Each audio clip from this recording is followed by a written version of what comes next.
J baby, play crazy if you want to. Yes, It's sir. your boy. Got my guy Trevor Jackson. What's going on, Trevor? You know, I had a great day, Doug, man, today. Got on the grill, made the wife some scallops, some mussels, and lobster tails, and all of that. Had a great Sunday. The weather was beautiful here in the Carolinas. How about yourself, my brother? Good day, man. I was just chilling with the family. Mm-hmm. Went to my pop's house. We used to go over there every Sunday just to post up, me and the wife, son. Mm-hmm. My pop spent some time with his grandson, and I just be chilling, man, on Sunday. Try to just hold it down with the fam, man. Hey, yeah, that's what's up. That's what Sundays are made for, man, to unwind and get prepared for the next week and, get yourself together, meal prep or whatever folk got to do. Go see the families, just spend time. I had a great Sunday myself, man. Now I'm cooling, ready to talk about the cultural conversations with my dog, man, and sip me a little bit of wine and chop it up with the fam. That's all. Most definitely, most definitely. We got first on the table, Lord Jamar returns home to Zaddy. Wow.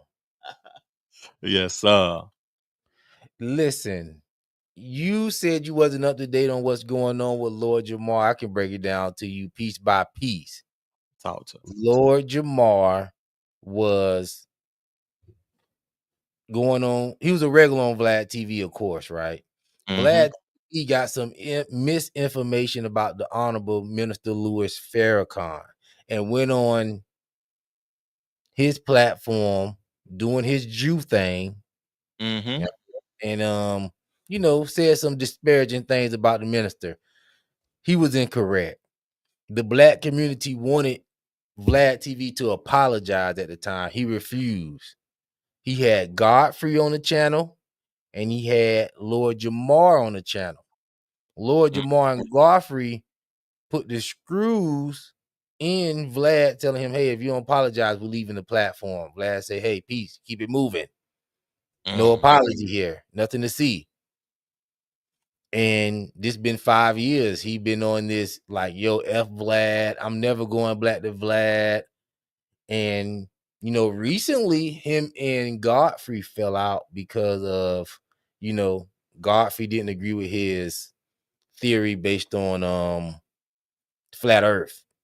Yeah, yeah. I seen that. You've seen that. Mm-hmm. So he feel like Godfrey made him look stupid. So I guess this is new chess move based on what he's doing now. So that's just the backstory of what's going on with Vlad and Lord Jamar.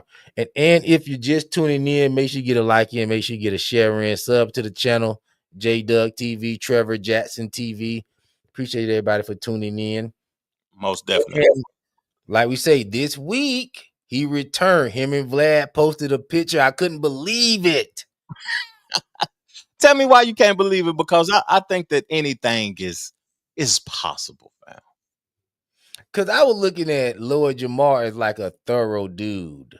You Mm-hmm. know what I mean? I feel like Lord Jamar was like one of them thorough dudes that was like real thorough. He Mm-hmm. really didn't, waver. Really didn't bend and fold like that. I feel like he was bigger than going back on Vlad TV. I didn't see no reason for him to go back. Me neither. Me neither. But his platform has not been getting the views and it hasn't been getting the attention. And him and Godfrey fell out. I don't know where Rod Digger's at. Was you watching his channel when he had the Godcast with him, Godfrey, and Rod Digger? Yeah. When they first, I wasn't watching it, but I remember when they had that. You know what I mean? I was not actively watching what they had going on at the time.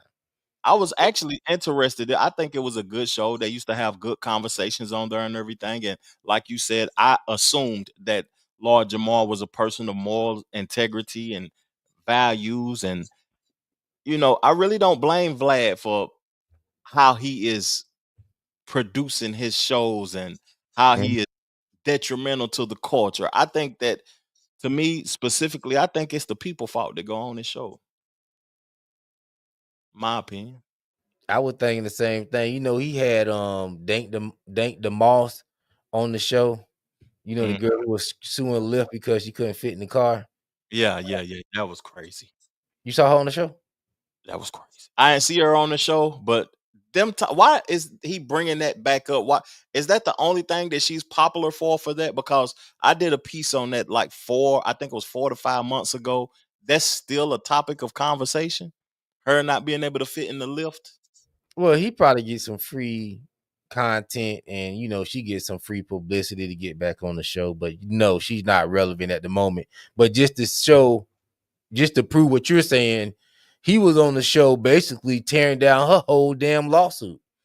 Yeah. Against against Lyft. Mm-hmm. I'm like, what did you come on this show to talk to the white man for? Because he not finna sit here and let you just be illogical. So you shouldn't even come. But like you say, people come anyway. People want to shine. People think they finna get some type of shine off of VladTV. Listen, is Lord Jamar finna build a platform with 4 million subscribers? Probably not. You know what I mean? We just gotta keep it a buck. He probably not. Yeah. But did he have a platform where he could have improved, where he could invest, where he could have brought a studio, where he could have got some cameramen? See, that's what I don't like about black men. Acting like what Vlad doing is so motherfucking hard. Yeah. And I don't really cuss, Trevor, because I know you trying to repost, re-edit. I'm sorry you can edit that out.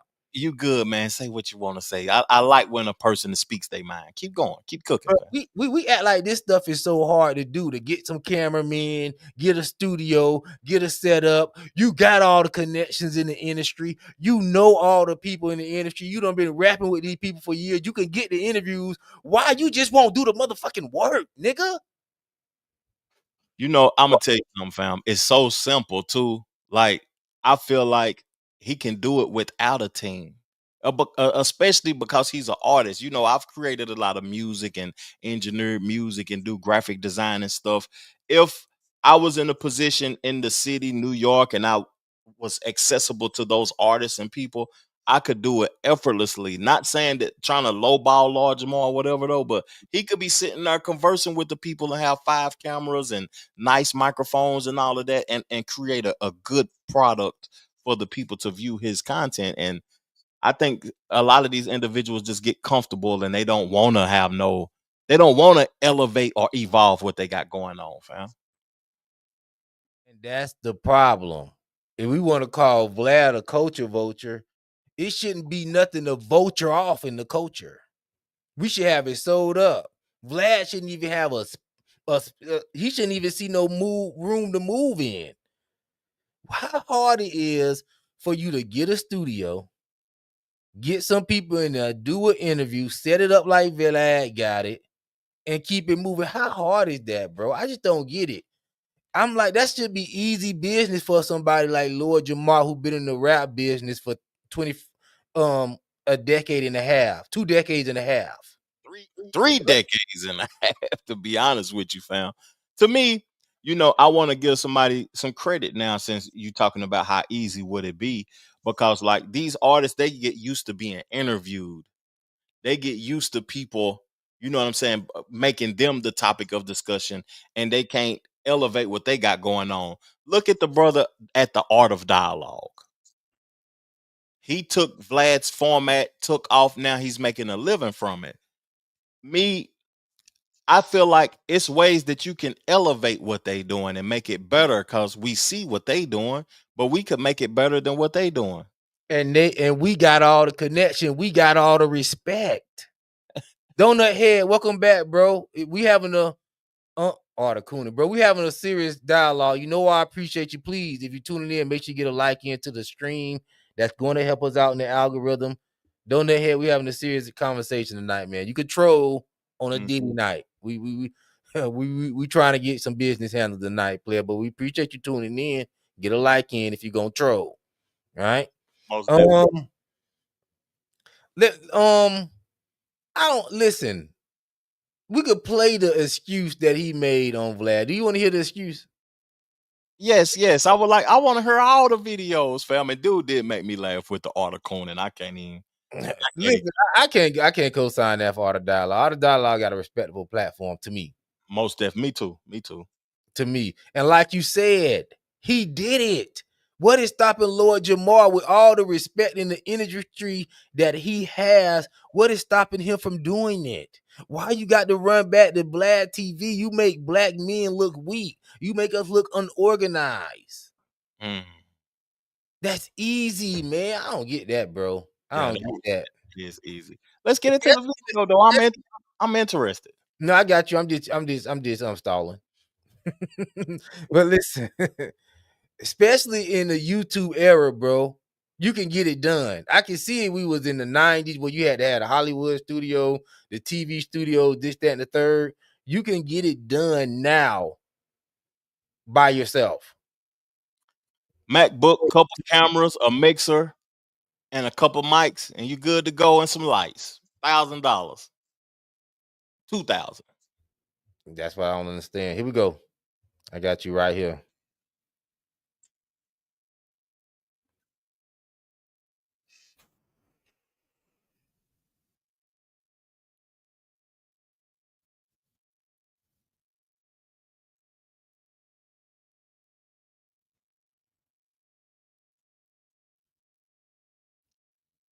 Video playing. But Buddy in the chat got me cracking up, though.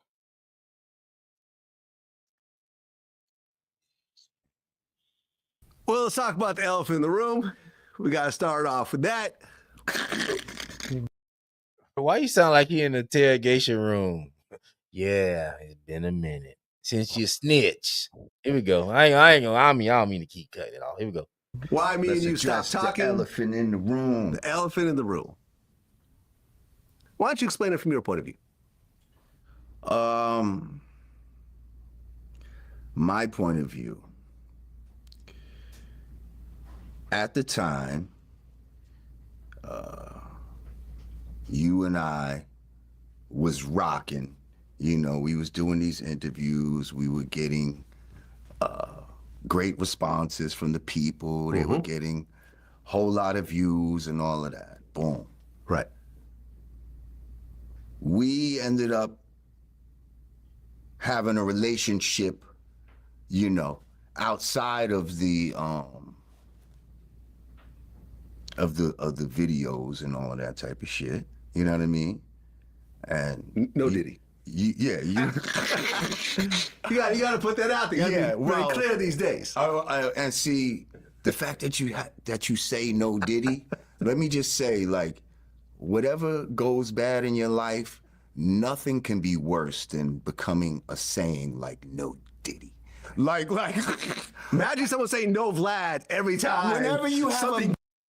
You see, they trying to soften the blow, like they trying to pussyfoot around the topic, right? I see that. They don't want to get to the conversation what everybody want to hear. This is Stitz coming from Trevor Jackson page. He said another sellout. Lord, who? Dang, Salute to Sticks. Salute to Sticks Schofield. Yeah, he got another one. Stitz say he was of the Diddler parties. He was at the Diddler parties. Okay. Man, I could say something, but it ain't even exposing myself. Sticks, I done been to a Diddy party. Not on no pausable shit. You know what I mean? I done been to a Diddy party before, but to me, a Diddy party, I done explained it multiple times on my platform. It was a networking engagement party.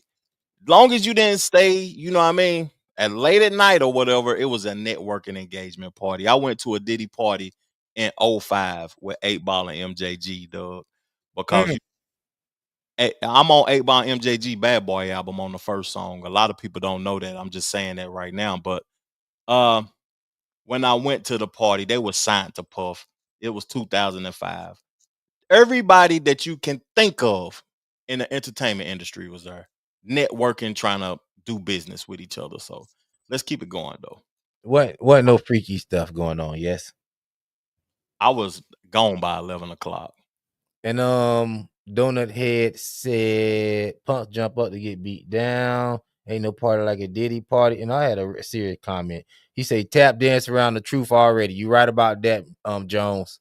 That's Miss Mickey. She's a person that I values contribution to my channel. Thank you for tapping into the show, Miss Mickey. He is tap dancing around the truth already. Here we go. bad Yeah, day, that's what I'm right. saying. Whenever you have a bad day, just say at least. Nobody's saying no Vlad or Right. no, you know what I mean? Like, because that would be crazy. Right. But anyway, all right, so I felt like we was cool. You know what I mean? We were friends. Yeah, absolutely. And while I was from the beginning of doing your shit, I would run into certain people, and I'm not gonna name. It was all different kinds of people, but there would be a lot of people that would be like, "I don't fuck with Vlad," da da da da da da. And I'd be like, "Nah, you know what I mean? Vlad's cool, da da da. He's cool with me, you know what I mean? Like." And so I feel like I definitely used to stand up for you in a way. You know what I mean? Whether you knew this or not. Mm-hmm. So when the Farrakhan incident came into play, and you took a stance that I definitely felt was the wrong decision. And I felt like in the past, you know, I had been somewhat of an advisor to you in certain situations, and you took my advice and it came out successful. Hey, what would the guy name in the Django who thought he was the advisor to the slave master? Samuel L. Jackson. Yeah, what was his character name? Help us in the chat. Help Because- us. Help us in the chat. Who was Samuel L. Jackson in the Django movie? What was his name? What was his character? Who did he play? Because that's an interesting take. Where you go? Where are you trying to go, dude? He talk about something. I thought I was the advisor to you. Candyland. I thought you were gonna listen to me, boss. I thought you thought I was a good, smart nigga. That's what I'm hearing. Right? Yeah, I would agree. So, You were like the big homie. right. So the fact that you was like, You was like the big homie, but he told you to beat it. Stephen. Yeah, you were like the big homie, but he told you to beat it. I know. Yeah. That's crazy. not listening to the big homie, you know what I mean? And was just like, fuck that, I'm, you know, digging in your heels type of shit. You know, at first I was just like, okay, you know what I mean? But then it's like, people's coming at me now. Basically, the sentiment is, see, we always told you about your man. Like, here he goes, doing that shit that we've been accusing him of the whole time. And I'm like, damn, Vlad, don't do that. Don't fucking... Bro, he making himself sound weak. He making himself sound weak. Like, you worry about what other people think. If this is your man, you know your man, you handle it with your man. You don't run with the crowd if that's not how you truly feel. You know, Doug, me and you have just started collaborating on shows and doing shows and stuff as of recently. I will never let nobody sway my perception of who you are as a man based upon what they think. What you have shown me is the only evidence I have to judge you of the character of who you are. That is a weak way of reacting to things the way that Lord Jamar conducted himself, my perception based upon that. And, you know, when he did speak about the Farrakhan situation, he took it as if, Vlad, you proving my people right, because he cares about what everybody else think. And I got a question for you before we go back to the video. If Vlad welcomed you on the platform, would you go? That's a good question. That's a good question. I would have to say yes. Because you know, I have to take advantage of the opportunity that's been put before, you know. I mean, Vlad, I like Vlad content. I consume Vlad content. But I never said it was something wrong with Vlad content. You said you had a problem with Vlad. You took a stance against Vlad. You need to show me that you really for the culture if that's what you saying you for. You know what I mean? I'm not coming out saying, yo, I'm for the culture. I'm for this. I'm for that. I'm for, my career and, being the best example in front of the people that I can be. You know what I mean? Other than that, it is what it is. Now, if he would have said something against the minister and I felt deeply about it, and I said, yo, I can't mess with you until you apologize, until you make that right, I would stand on that as a man. I'm not finna go back on my word. It's not finna be teeter-totter. I'm going to deal with the consequences of the decision that I made. You know what I mean? That's just how I move. And me, I don't see that, somebody doing something I can't do. I feel like, Vlad TV started Vlad TV. I can start J-Dub TV, especially if I'm Lord Jamar. Like I say, I can go get all the hip hop people to come mess with me and holler at me. So I don't see no reason to be kissing Vlad, but to be honest, if I was Lord Jamar, but I agree. we'll finish up. Okay. Don't prove these motherfuckers right. You know what I mean? Don't do that. And at the time, for whatever reason, you were dug in. So it was like, at that point, a stand had to be made. Minister Farrakhan, regardless how anyone might feel about him, can't deny, the works that he's done in the Black community and the reverence that the Black community has for Minister Farrakhan. So that made us say, well, you know what I mean? We need to do something, like, you know what I mean? Let them know that this is serious, bro. Like, what could I do? You know what I mean? Go up to you and say, yo, you better fucking do this. Like, no. So it's like, all right, let's see if we could do a squeeze play and fucking see where his values are. And we felt like, especially me, I felt like I was an asset, okay, to your channel, to your growth and all that type of shit. And I saw that Godfrey was an asset as well. So I said, 2 assets. Let's see if this will help sway his decision.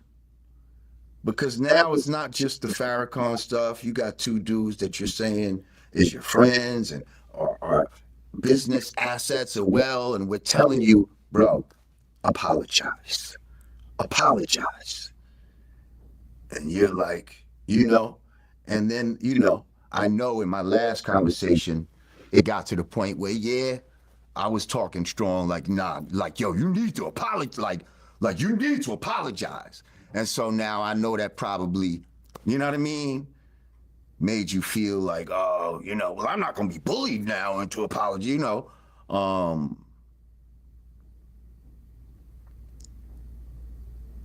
But yeah, that was the thing. And then it was like, yo, and then you still was just like, I'm willing to sacrifice y'all. Yeah.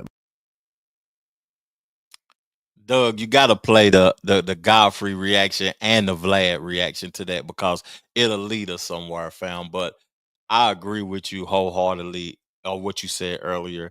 To me, he looks weak. And to be honest with you, I'm kind of disgusted in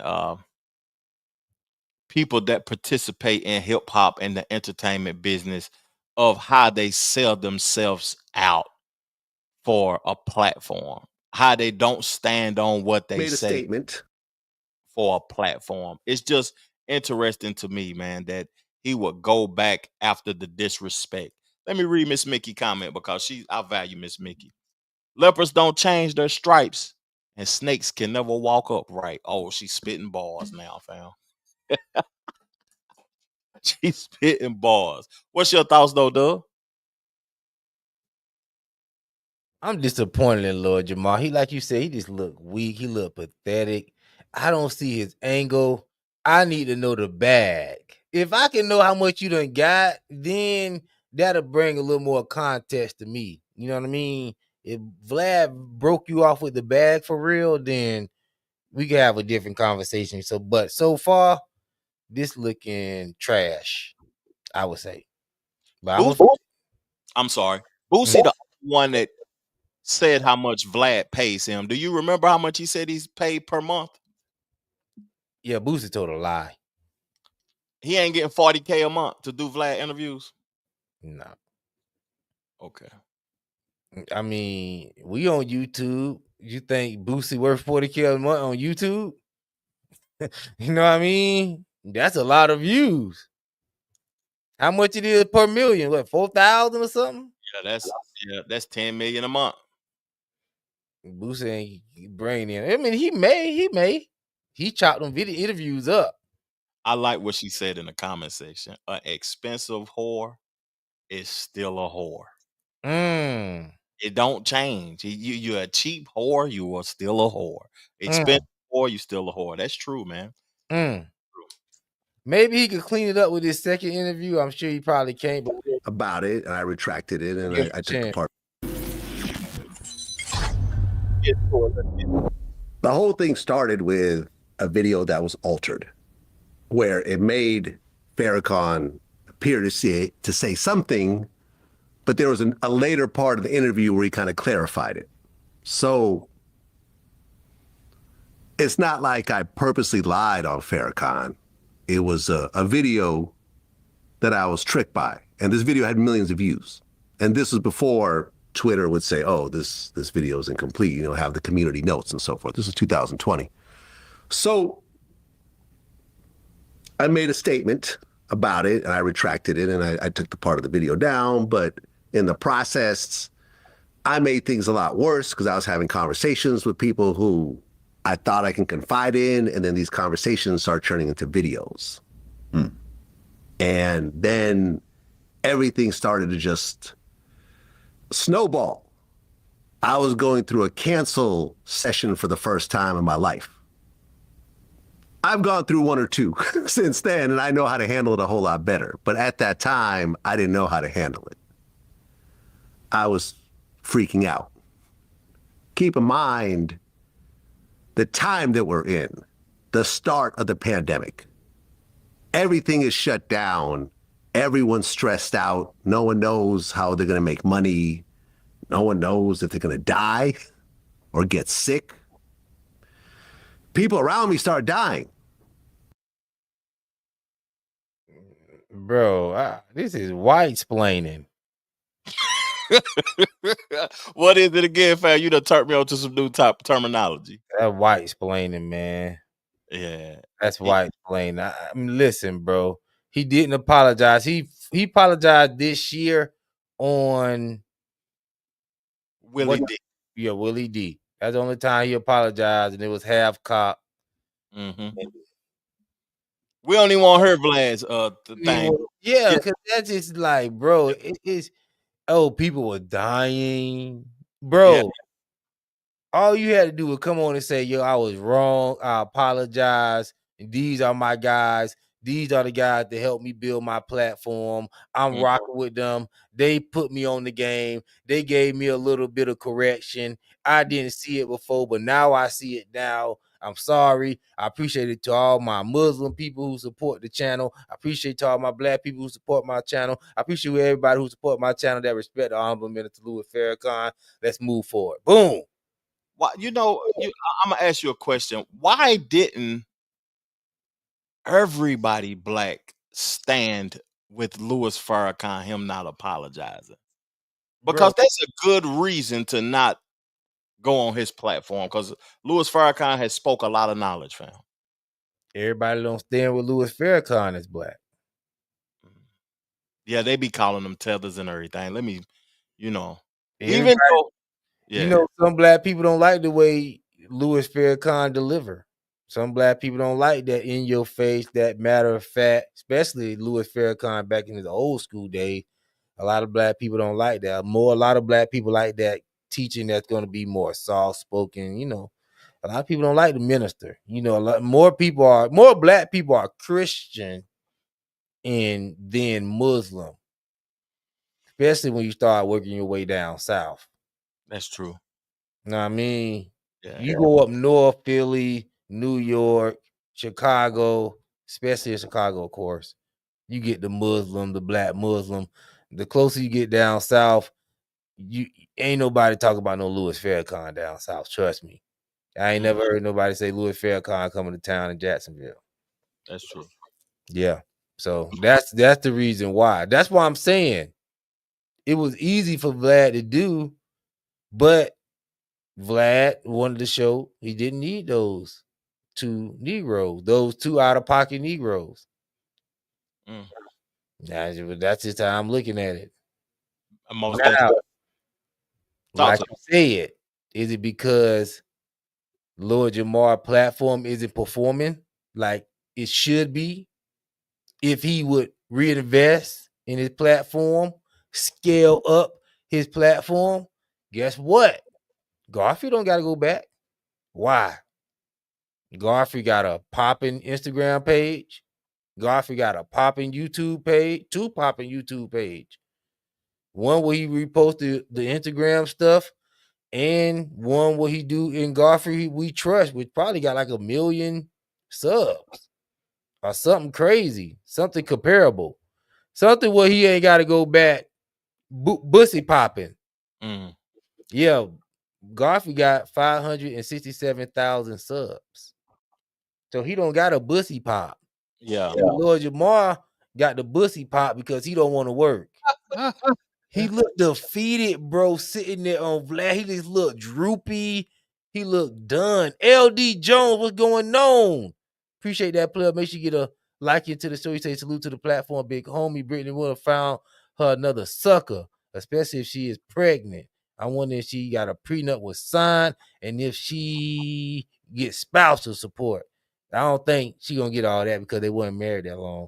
Yeah. We're gonna get into that conversation here after probably we play the Godfrey response. But I like Miss Mickey comment too, where she say, y'all are a wishy-washy community and rarely stand together on anything. That's the main thing, because that's what I'm saying. Black people, we be caught up in our identity. I'm a black Republican. I'm a black Christian. I'm a black Muslim. Oh, I can't work with you because you Muslim. I can't work with you because you Christian. We don't come together just based on, we need to get stuff done so we can prosper in America. Once black people find an identity, blood, crip, whatever, we roll with that. You know what I mean? That is us. And black becomes secondary if y'all don't notice. That's why when you go to the hood and they be like, yo, they're not going to kill you because you black. No, the Crips and Blood going to kill you. They don't care if you black. Because what? The Crips and Blood stuff come first. Black becomes secondary to the LGBT crew. Black becomes secondary to the Crips and Blood. Black becomes secondary to the black Republican, black Democrat, black liberal. Black becomes secondary to being a black woman, all that. So that's what I'm saying. Why do people, I got a little extra one, but it's cool. Why do people have to have something to identify with? That's, it's interesting to me. They people talk about knowing yourself and having knowledge of self and understanding who you are as a person. Why do people always need something to say, this is who I am? The number one thing people don't like, Trevor, is standing alone. Trust me. People don't like to look behind them. They don't like to stand up for what they believe and look behind them and see they standing by themselves. They believe to be group think. They want to move, because people don't think they got no power by themselves. They think their power in the group and all this type of stuff. That's why. Thank you. I just needed to understand it for that, fam, because I really don't understand that. I feel as if I'm empowered when I'm alone, but I'm an individual, and when I get around good energy people. I can be an ambivert, but it's just crazy to me that people need validation to understand who they are. Yeah, I think the sound messing up on your end, Trevor, because I only hear the echo when you going. You hear echo on my end? Nah, I don't hear echo, but I know what it could possibly be though.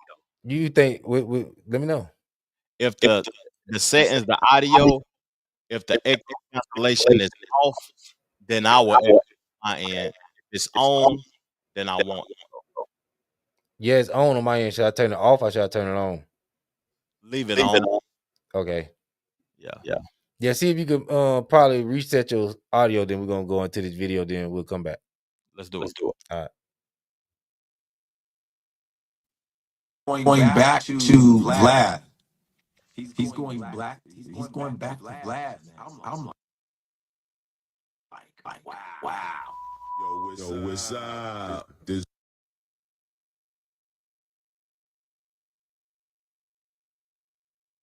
bruh, man, from the fifth floor, and you tuned in to Forgotten Kings TV.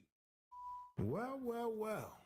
Looks like Lord Jamar has finally decided to end his boycott versus Vlad and his platform. For those people will see Lord Jamar back on VladTV ever since he started the boycott against Vlad and his platform. Okay, if you remember, Vlad initially misquoted the minister Farrakhan, and because he refused. Yeah, Lord Jamar is going back to Vlad. He's going back to Vlad, man. I'm like, wow. And he was saying that I was going to go and sell out and go back to Vlad, and he just went back to Vlad. Man, that's corny as shit. I'm not going back. You out your mind? I don't have no beef with him. I don't have a beef with Vlad at all. I'm just not going back to the show because, what he did was wrong. Culturally, it was just off. It wasn't cool. So I'm not going back. No, I don't have a beef with Vlad at all, but I'm not going back though. That would be foolish. That would just be foolish. It just goes against, just too many sellouts out here. It's just too much. We got to be able to stand on principles sometimes. That's what I say. You know what I mean? Lord Jamar is going back to Vlad. He took a photo with him the other day. Yes. And it was me and Lord Jamar that called Vlad that we were leaving his show, and this Negro is going back to him. He went back yesterday, I think, because Lord Jamar is mad that I don't believe that the earth is flat, which is insane. Which it doesn't, and I don't have a beef with Lord Jamar either. He has a problem with me because I don't believe the earth is flat. All right. Man, this shit is crazy. I'm just waiting to hear Lord Jamar's excuse when he gets back on there. That's what I want. Just because I don't believe that the earth is flat. First of all, I don't really give a shit what the shape of the earth is. I really don't care. As long as it doesn't affect me flying a plane, going to the bathroom. I don't care if the earth is a parallelogram. The earth can be a parallelogram. I don't give a shit. You know what I just realized, Trevor? We're going on sleep. Appreciate you for tuning in. Make sure you get a like in for me, bro. Make sure you sub up to the channel. And if you're watching on my channel, go sub up to Trevor Jackson. If you're watching on Trevor, hop over to JDug TV. When the stream is over, come check me out, sub up. I just noticed something, bro. Listening to Godfrey talk. Lord Jamar is somebody who needs somebody with him to go against somebody else. He don't feel like he could take somebody up by himself. So he feel like, yo, I'm going up against Godfrey now. I need to get Vlad on my side. Oh, I'm going up against Vlad. Oh, I need to get Godfrey on my side. This nigga is a recruiter.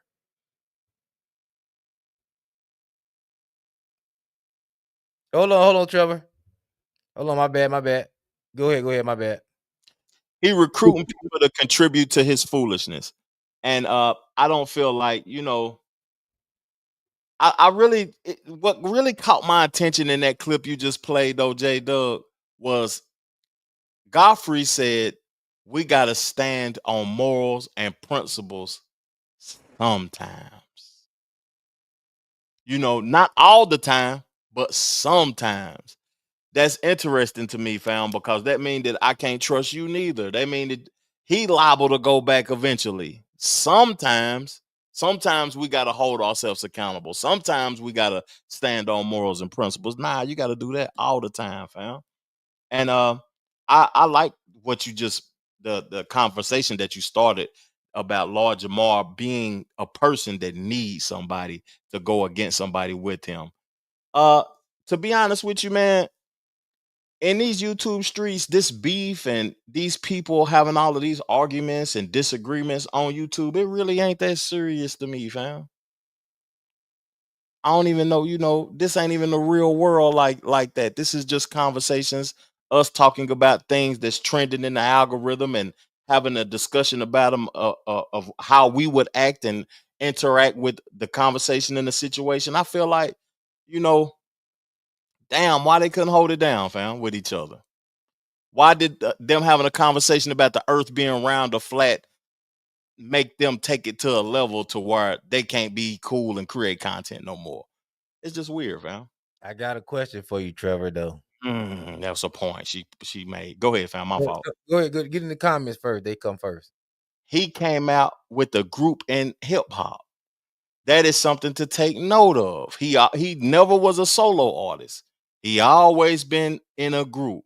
He always participated with other individuals.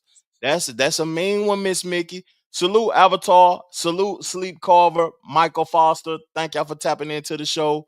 I'm gonna put a link in the description on my channel so y'all can be able to subscribe to J Doug channel. If you're on J Doug channel, come over to Trevor Jackson TV and chop it up with the kid. Let's talk.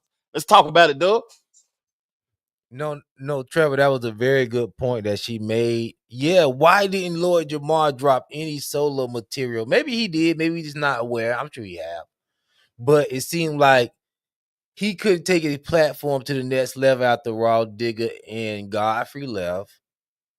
And they don't seem like he want to do the work. And you know, a lot of older dudes, they get to that point where they don't want to do the work no more. They want to just have somebody else. They feel like they get deserved to kick their feet up.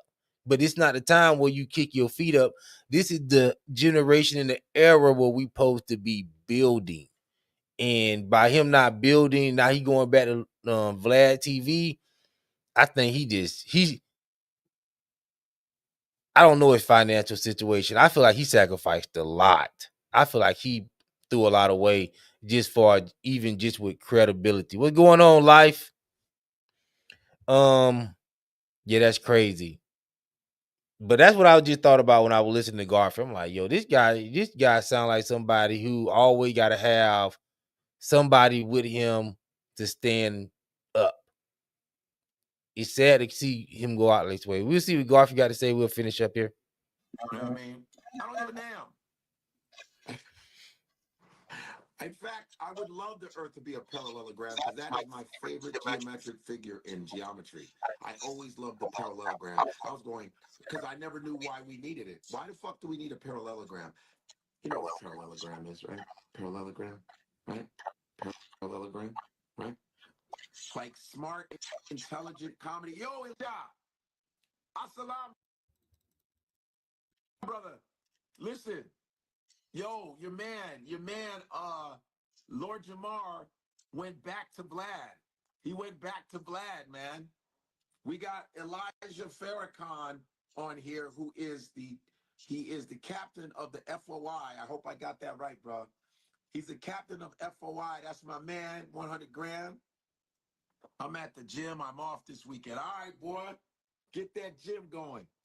Yes, Now, Trevor, I'm gonna throw Lord Jamar a little bell. A little bit. I'm gonna throw him a little bell. Do you think him returning back to Vlad TV is part of black fatigue?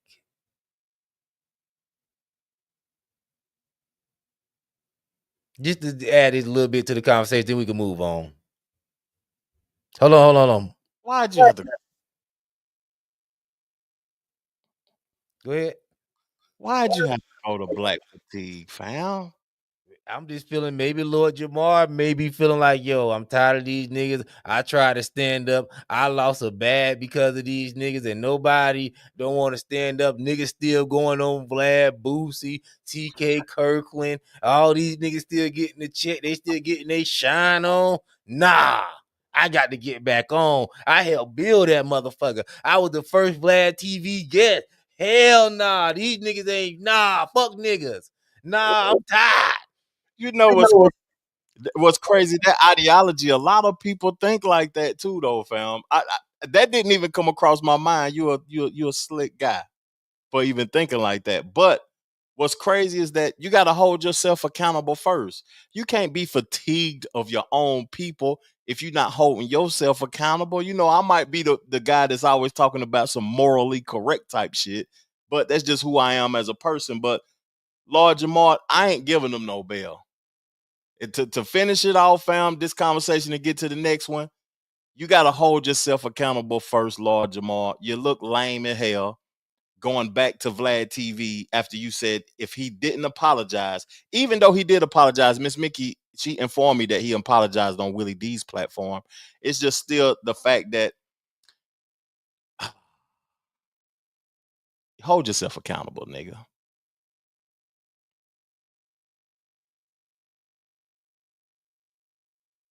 You muted, family.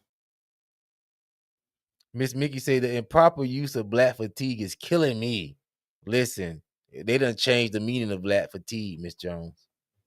Yeah, I got the book right behind me. Ooh, he said I wouldn't be surprised if I see Lord Jamar on Adam 22 platform in the future, Bussy popping with his wife.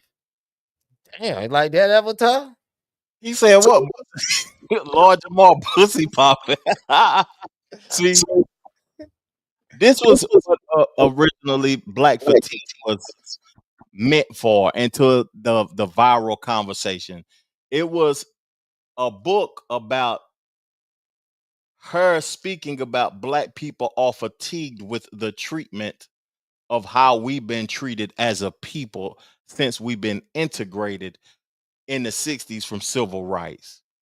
Even though I've come to the point in life to where my mind is different about civil rights. I feel as if integration hindered us, fam. But the book is still a good read, though, to be honest with you, because it talks about the struggles of racism and how it impacted the mind, body, and spirit, and how you know we haven't been treated right, and she's tired. Black people are tired of not being treated right by their oppressors. But that's what I'm trying to explain to people. Black fatigue is like the N-word. It started off as one word, and now it means something totally different. You know what I mean? It meant, black people were tired. Now I mean, we tired of black people. It's crazy. That's crazy. That's crazy to be able to try to reform something that was meant for good for people to talk about how they're tired of their own, or white people having a place to say that they tired of the behavior of people that they oppressed. When they created the behavior, they just don't know it by trying to experiment on us and hinder us and burn down and tear down our communities and all of that. Because you know, the internet is a weird ass place, to be honest with you, family. Life, the N-word means now, like, yo, what's up, my nigga? Like, yo, you good? Yeah, hey, let me hit that blunt. Yeah. I was joking. No, I wish that brother would educate us on that, though, because I want to know what he means by that. Well, what does the N-word mean? Well, he mean like what I told him, like when I was saying that it changed the meaning. He like, how did the meaning change? That's what he mean. How did the meaning change of black fatigue? No, the N-word. So the N-word, once it was used to degrade us, is that what he's meaning? Because I'm trying to understand. I learn different, fam. I'm a little bit slower to learning process, but once I grasp it, I grasp it. Do you mean that the N word was used to degrade us, and then we started using it to acknowledge each other. Is that what he's saying by what does the N word mean? Yeah, that's what I was trying to say. That's what he's trying to understand. Okay. So Yeah. I explained it to him. Yeah, you explained it to him. Okay. Moving forward, speaking of the Muslims, we had a sister who just joined Islam by the name of Brittany Renner. Yeah, she been walking around. She had the hijab, I think that's what it called, and she been doing her thing. She stopped booty popping on Instagram. She stopped selling coonch on OnlyFans. She been riding a straight and narrow path, and I'm thinking she was doing the right thing, and boom, God blessed her, and she got her husband. But now, come to find out, it wasn't a blessing. And they got a divorce in less than 30 days of marriage, which I think is a good thing. But we'll look at the video and we'll see how she explained it. Here we go. So you're divorced? Yes. But there is a 90-day waiting period in Islam where it's basically you have 90 days to see if you're pregnant, because then he would be responsible, right? And then also in those 90 days, it's for reconciliation because Allah wants you to stay married. And then during those 90 days, you are not to entertain anybody romantically. So what I will say is that Islam has made my life a lot easier. I think even with this transition and, things changing, right. Honestly, it's I don't think anybody gets married to not stay married. So I think my biggest thing for me is this is a nice 90-day reset, just focusing on myself and pouring into myself. And what I also will add is that I followed my heart, and that's more than what most people can say in this world.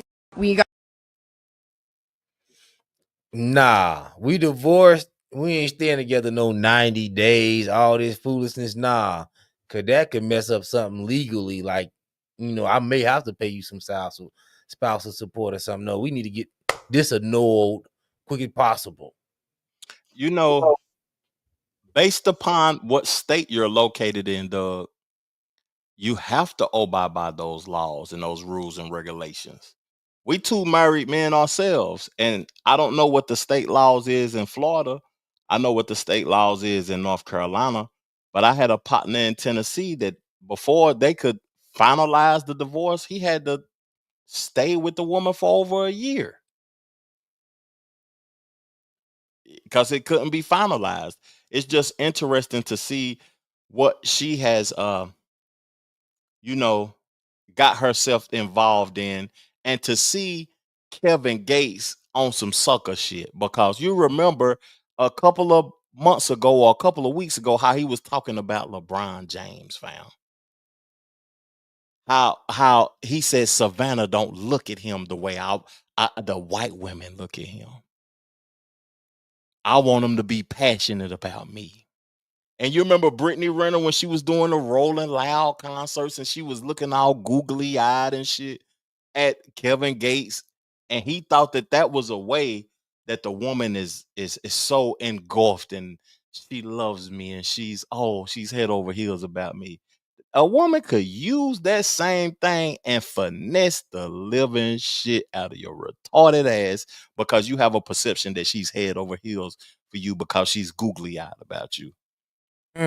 Gates a sucker, and he deserve everything that's happening to him. Talking about licking booties and all that old type of stuff. And Brittany Renner, I can't say enough about her, man. Go ahead and cook, Doug. I'm fatigued after that tape. I'm finna throw something on the table, Trevor. I'm throwing it on the table. They was practicing Islam, right? Did Kevin Gates test the coochie and saw it was loosey goosey and said, nah, boss, I'm not finna settle for the loosey goosey. We gonna have to get up out of here. Did he hit the loosey goosey? I'm gonna tell you something, fam. I think vaginas heal themselves. Well, maybe he wasn't up to par. See Kevin Gates, he done had bussy, allegedly. I have no knowledge. You know what I mean? he done had Bussy, he done had a whole bunch of different women probably.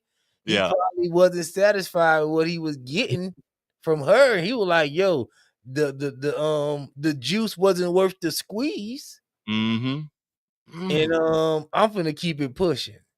Yeah. But he wasn't the one that initiated it, was it? Wasn't it her that initiated the divorce? No, he initiated divorce. That's interesting because women initiate divorces 80%, and I don't even want to consider them in the black community. Am I wrong for that? From the way she moving, she was ready to cooperate with anything Kevin Gates had popping. I feel like Kevin Gates probably was like, nah, this ain't it. Yeah. You got some comments coming in. If you want to get to the comments, you got a ton coming in. Let's start with hold on, let me see who we need to Hey, you start with. click some? Let's start with Blaze. I can't click them though, fam. Okay, go ahead, dude. I'll get him. Let's start with Blaze PFP TV. A marriage is the best way to live 100. What's your thoughts about that comment? Off top, that's the best way to live. A healthy marriage is the best way to live. Not just being married, but being healthily married. I don't know if I said that right. I'm sorry, but being healthy and married, that's the best way to live, of course. I want to give some game, and I want to know what you think about this before we read some more comments. A lot of people say in relationships, communication is the key to a healthy and a long-lasting relationship, right? You can talk all you want to. She can talk all she want to. If you can't comprehend what's being communicated, then communication is valueless. What's your thoughts about that, family? I feel like over time, as y'all stay married, y'all understand each other more without so much of the talking. I feel like at a certain point, communication need to be getting nonverbal. You know what I mean? So when you nonverbal communicating with your woman or you communicate with your spouse, okay, she's feeling this way. And even me, if something going on with your wife, what you gonna keep saying? You good, babe? You okay? You all right? Yeah. You ain't gonna do it based off what she's saying. You're gonna just do it based off how she moving. You know what I mean? So go ahead. That's some game. I like that. I've been married for August, it'll be 4 years. How you just conducted that was a masterpiece, because understanding how she moves and being able to understand the person and not being able to speak with them. It sounds like you've been married longer than me, Doug. I don't know how long, but it sounds like you have been. You don't have to tell us the exact time, but how you been? I think been married a year. Me and my wife been together 3 years, but all my relationships has been long relationships. You know what I mean? I done had a few successful relationships, so I know. I mean, I'm doing better in this relationship than I did in my last, but I was way younger. I'm not old, but so yeah, that's just what I see. So yeah, being married is the best way to go. And he says, "I'm not married," and that was corny as. He said that was corny of him. Yep. I agree with that. Miss Mickey said, two grifters are fit for each other. Facts. Read the next one. Might muted, my bad. He said, also, peace, J. I'm new to both of y'all, 32 and male, and I'm in the FBA space. All right, salute to the FBAs.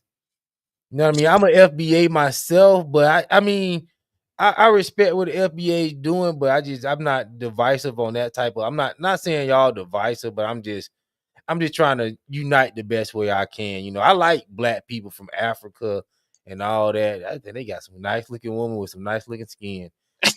You know what I mean? And if I ever go abroad and visit somewhere, it's gonna be Africa. You ain't gonna catch me in Europe and like Tariq Nasheed, the Maldives, and all this stuff. I'm gonna be in Africa where I say I want to be. Can I speak to what you said for a moment? Because you said you salute the FBAs.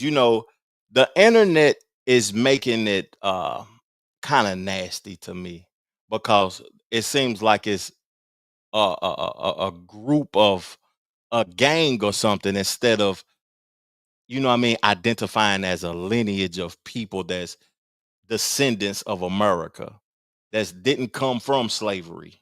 You know, FBA, if you foundational to America, that means that your lineage comes from America.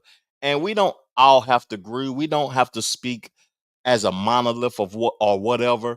But to me, FBA is just a lineage of individuals. It's not a gang or whatever, or a group of niggas trying to spew their ideas over here and there or whatever, though, because we are divided enough, man. And I think that as a race of people that we just need to unify. That's my take, man. Let me read Two-Face Time comment. What's Let me popping?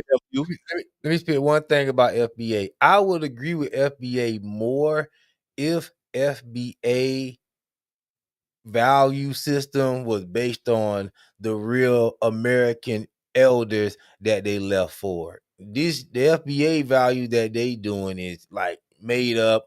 It's like some new age stuff.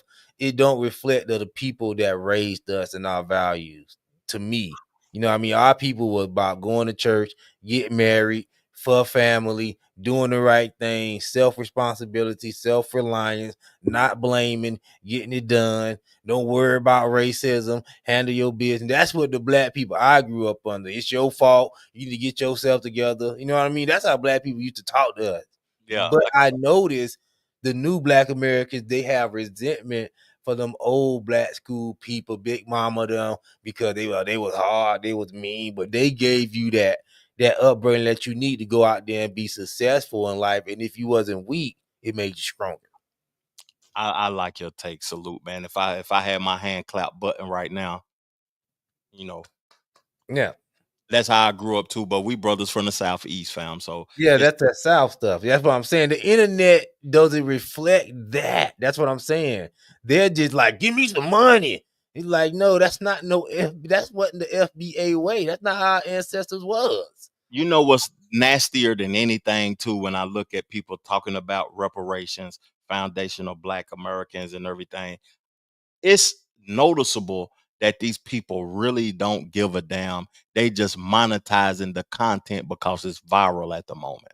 Oh yeah, because the movement is over. Like, yo, like the Democrats told you they weren't gonna give you nothing. That's who the FBA's vote for. So you know you ain't finna get nothing with Trump and them. They finna cut you Section A. So now it's just basically like, yo, it's a rally call. Like, yo, it's just like my man did. No disrespect to him. Yo, I'm FBA. He wanted that's you know what I mean. That's just him identifying his stuff to let him know, yo, I'm on code. It's basically Tariq Nasheed following. That's just what it is, bro. We can keep it pushing. You go to the next comment. Two clout chasers got together for a PR stunt that didn't fall through. Salute to FaceTime. Thank you for tapping in, my brother. Miss Mickey says a proper vagina takes maintenance and exercise. Ooh, talk about it. Avatar was popping. Kevin Gates went from a rapper to being a con artist. What my boy Life say. His whole career was an initiation of the divorce. I don't understand that, Doug. Do you understand that comment?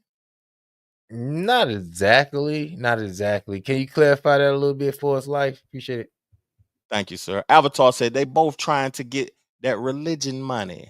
How you get money based upon religion? Because I'm interested in something, you know. You're not no Islam. You got to come to Christianity if you want to get your hustle on. That's you being honest. Okay. Oh, no, comprehension is the key. Facts, Mickey. That's facts. She was reacting to communication and comprehension. Communication is the start, fam. But let me stop talking like I'm a pimp or whatever. The black woman is the first god. The ring of fire is God's coochie. Hold up, you're getting too deep. You're getting too deep, big dog. Now, I'm lost in the soy sauce. We need a call-in number for our show, fam. My boy say, but listen, ain't nobody God but God. I don't know why they get that black woman to God. I don't know why we want the black woman to be God so much. I don't understand that thinking. Like, do white men supposed to say white woman is God? I'm just like, yo, I don't get it, but I mean, whatever. Hey, boy, they get some sets, boy. They take it to joke too far. Like, yo, this is like God.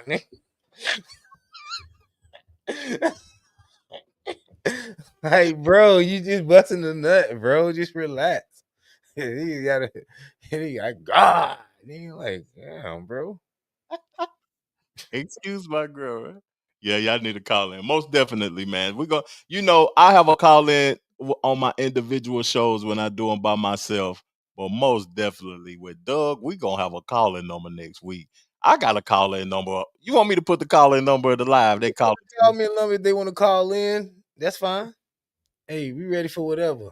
I want to hear from y'all, man. This the call in number.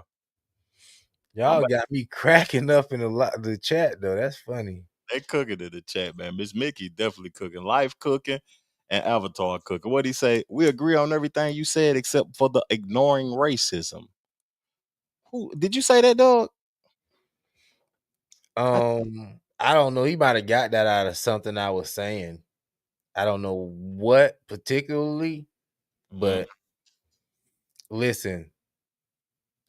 Oh, he might be thinking our ancestors, they did not ignore racism. What they did was they did not let that be the excuse to hold them back. They worked around it. They saw a way through it. Listen, we was our most productive coming out of slavery. And that's when racism was at its height.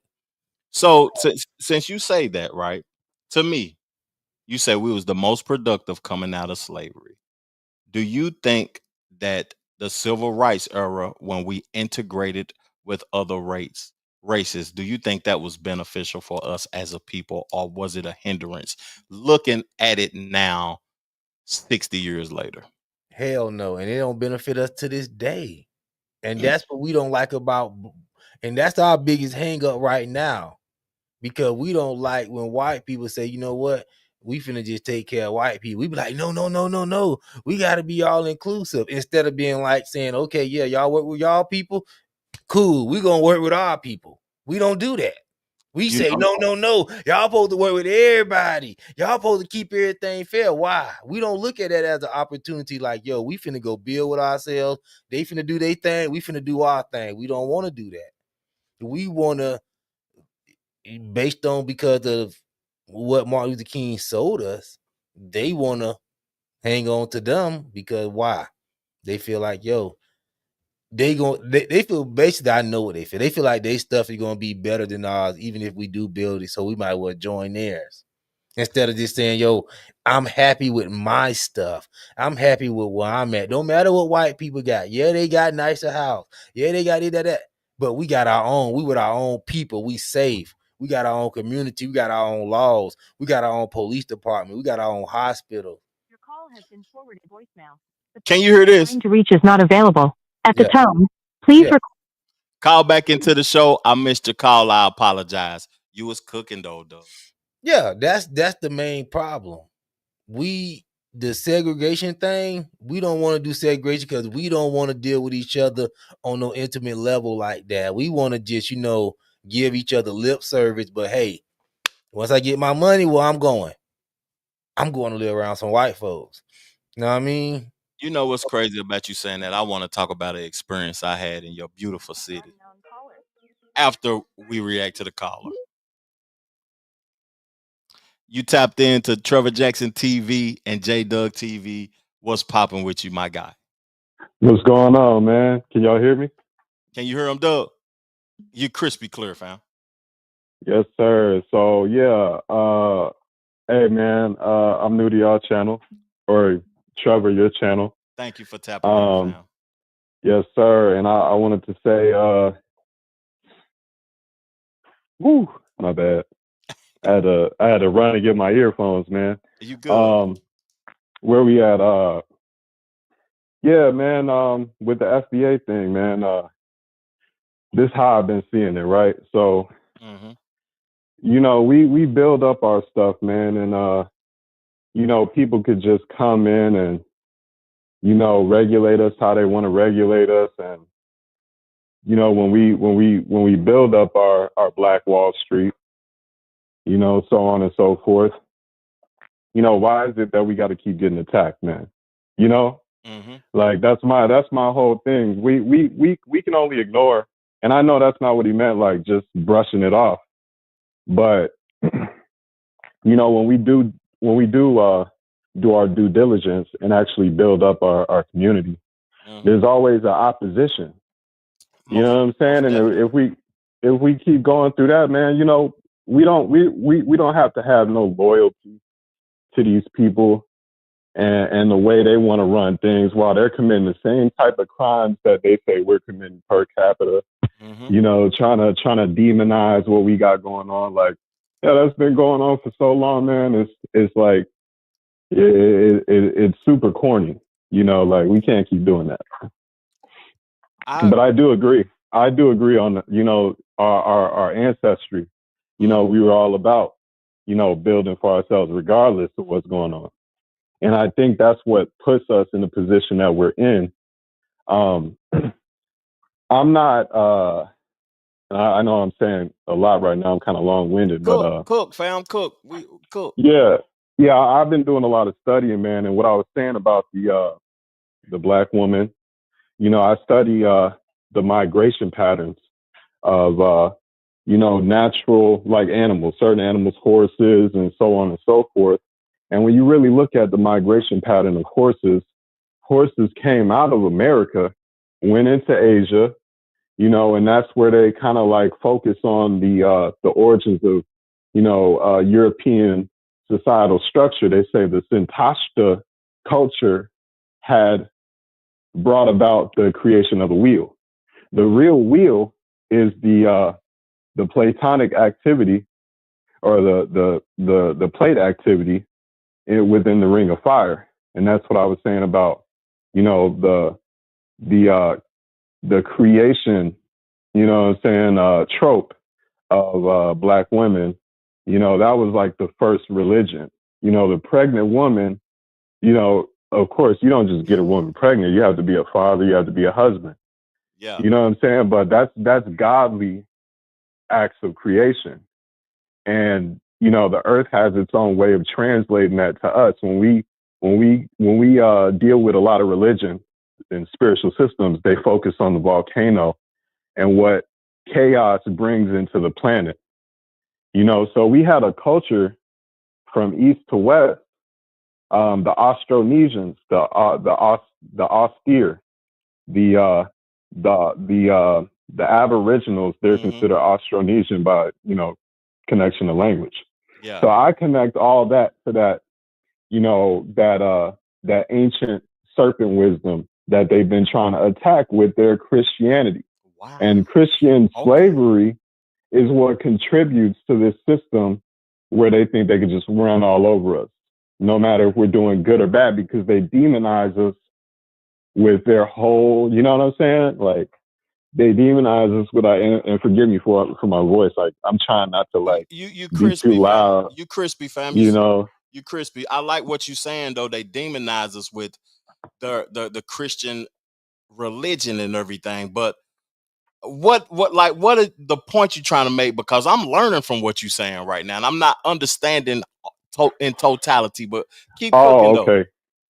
Yeah. I'm basically saying like I agree with y'all on a lot of points, but with the FBA thing, I think it's a culmination of people understanding that we're not trying to just keep getting, we're not trying to just sit back and keep allowing our resources to be distributed to other people while being taken from us and, us getting demonized for it. Even though we're still calling ourselves Black by using FBA, it's not like Sister said in the chat, we're not a monolith. But it's a way to take that thing and fight back with it. Yeah. We're saying the foundation. Go ahead, my bad. Can you hear me? Yeah. Okay. Let me deal with something that you were saying in the beginning, piece by piece. You brought up the Black Wall Street, right? Yeah. They tore it down allegedly. Yeah. No, I mean what really happened? It was a race war, black on white, and black people lost. That's just what happened. You know what I mean? Right. And we just didn't have the government on our side, but we lost. Let's say we lost, and we didn't have enough firepower. Wouldn't it be smart for us as black people to then to see, okay, we lost this battle. Let's get a more stronger military front. So when we do start building again, this stuff won't happen again. Or do we feel like, yo, we can't do none of that type of stuff within America system? We really just have to bow down to the way they have things. Well, are there any examples of, because there's plenty of black militias, you know what I'm saying? And, you know, what do you like, a military presence like the Black Panthers? Or? I'm just saying, at some point, we can't let one thing in history dictate how we move forward at that point. We can't say, yo, they tore it down then, so let's not build anymore because you get a possibility they're going to tear down what we build up now. How do we move forward and say, okay, boom, that happened. Now we're stronger as a people, and they can't even do that to us no more. Because guess what? That happened, and based on what you're saying, if we build something right now, the same thing happened goddamn 100 years ago, gonna happen right now. Let me say something. Life, ain't this life that's on the phone call? Yes, sir. I want to say something. I like the conversation that you and my boy Doug having, but I want to further it because this is the conversation that I have been wanting to have with FBAs and brothers for a long time because, you know, I feel as if the government and white supremacists and things have hindered the growth of our people with violence and fear, with the Wilmington massacre, the things that happened in St. Petersburg, the Tulsa and the Black Wall Street and all of that.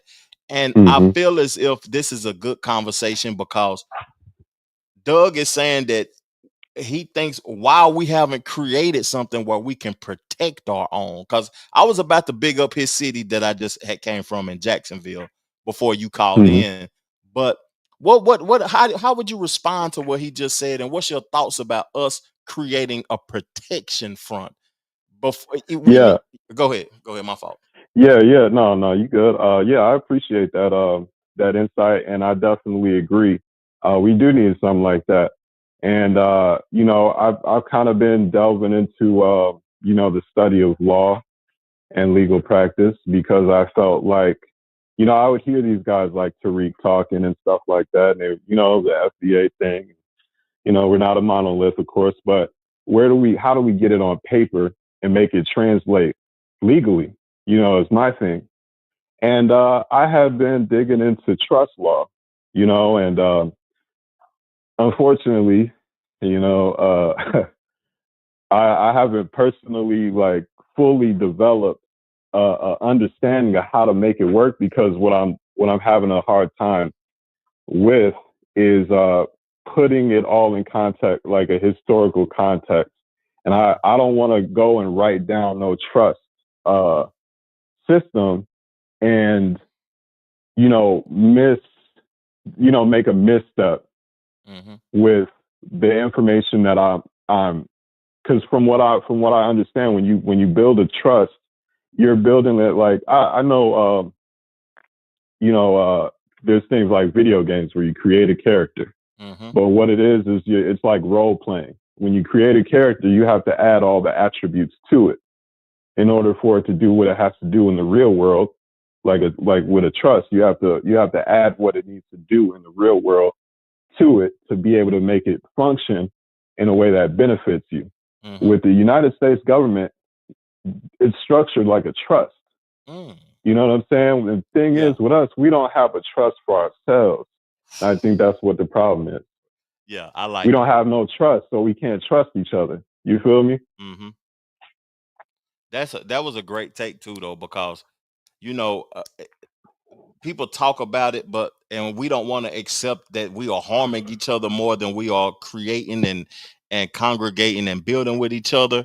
But we have to be able to trust each other. And I don't know the definition of creating a financial trust and everything, and building a trust with law. Do you know anything about that, though? No, but this is what I want to put on the table.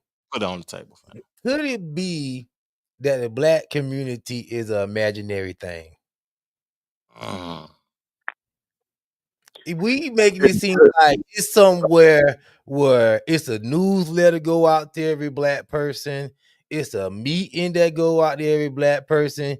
Black people is in a text group or something.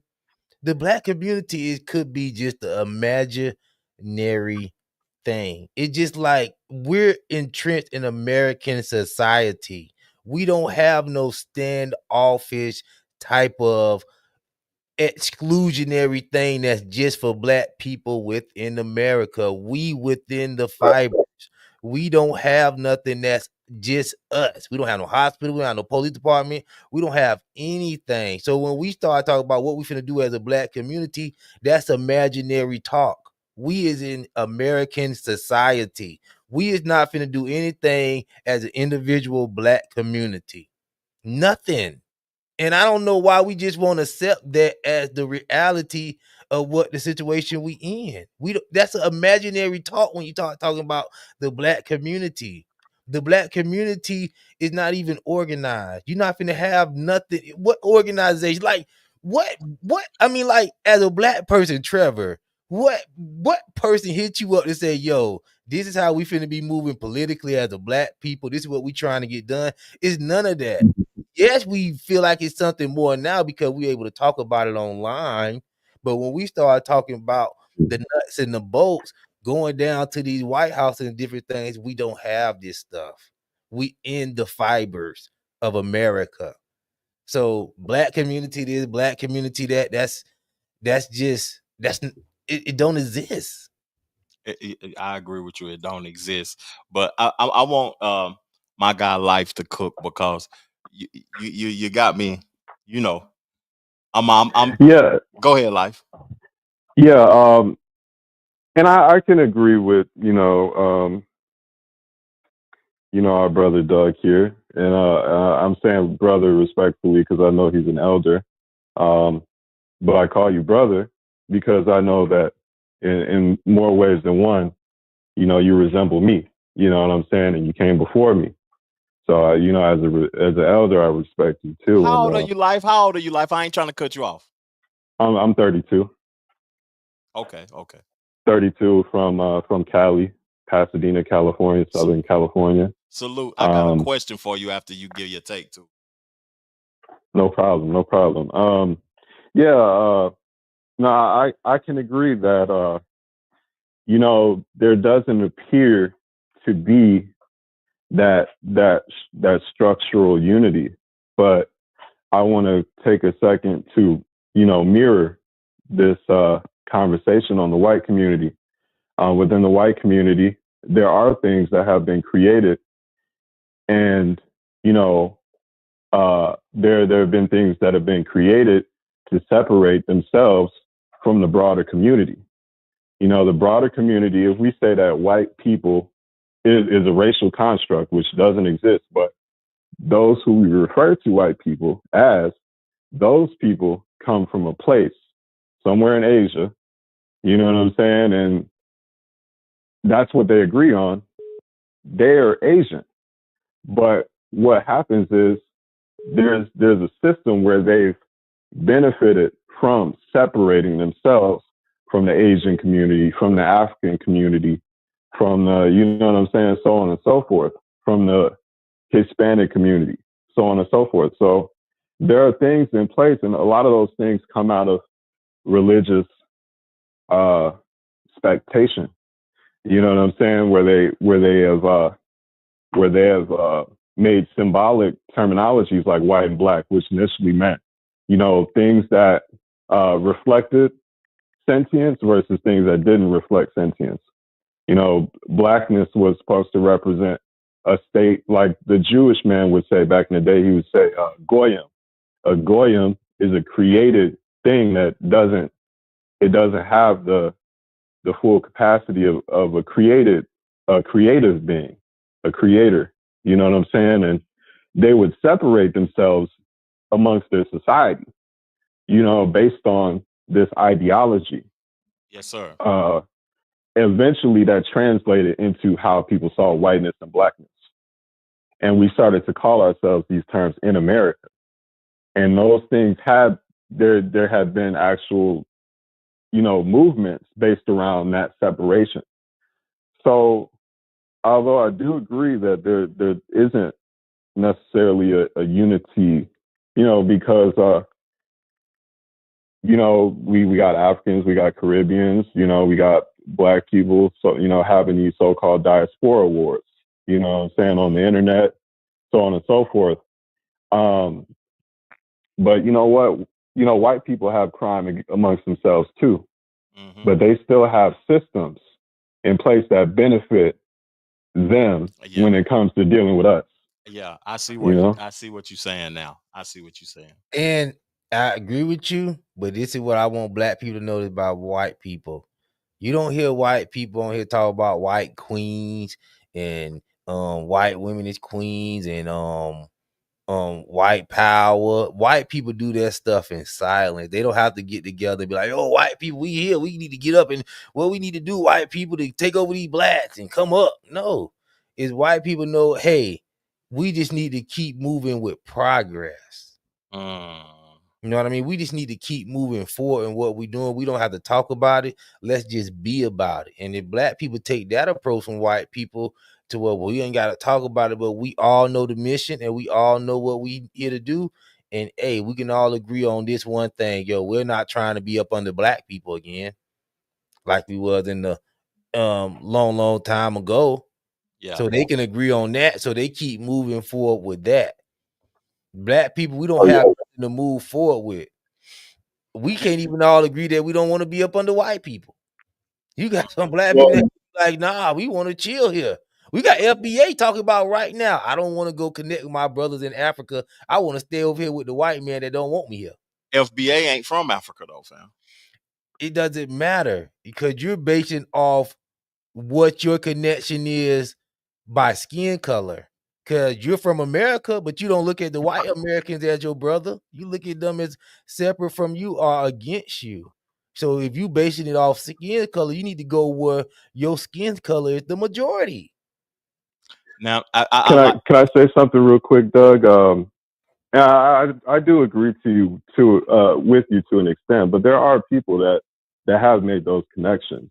There's plenty before I was ever, you know, really actively, you know, utilizing the terminology of FBA. I would have been more considered a Pan-Africanist, and I noticed that a lot of our people. And I don't mean to cut you off. Why did you change from Pan-Africanist to FBA?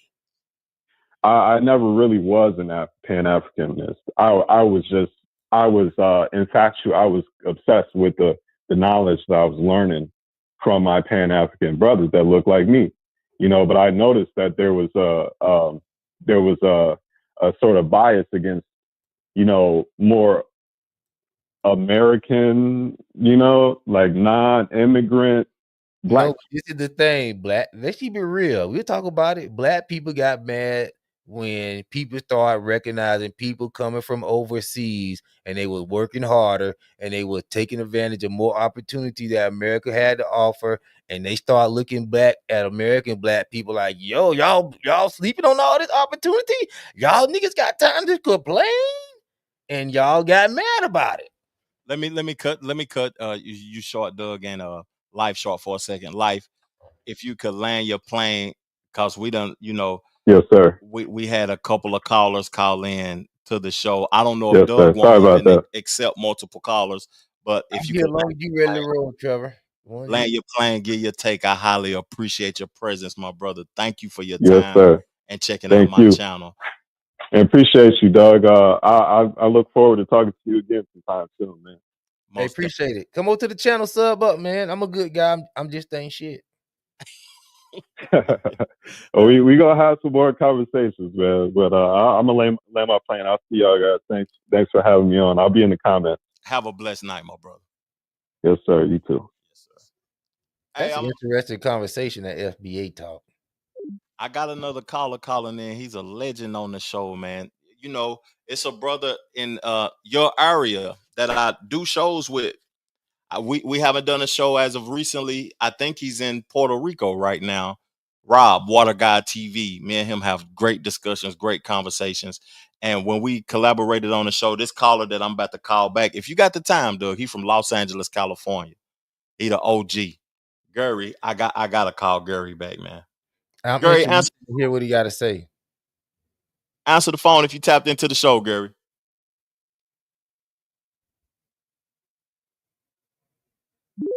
Hey, Rob, I'm not Trev.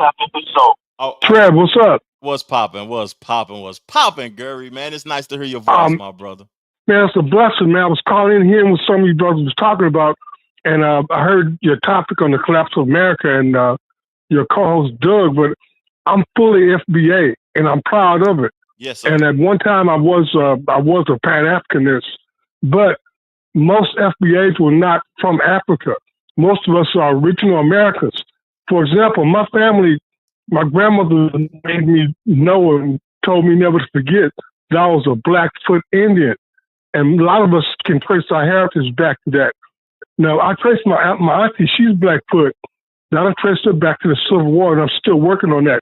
So most of the FBA's Foundation of Black Americans, our heritage does not go back to Africa. They said it wasn't millions of people that were transported during the Middle Passage. There was something about 300-some thousand, the last number that I saw, and they came 1619. Now our ancestors were here long before that. We go back at least 500 years that I can trace back, and that's to the founding of 1492, Christopher Columbus, and we were the people that he said he discovered that were already here. And my Blackfoot people, they're considered one of the original Aboriginals in America, and most of us do not trace our ancestry back to Africa, but we are considered the original people. Now recently they did some DNA on a brother from I believe South Carolina. His name is Albert Perry. He has the oldest Y chromosome in the world. I don't know if you heard about that or not. I heard about that.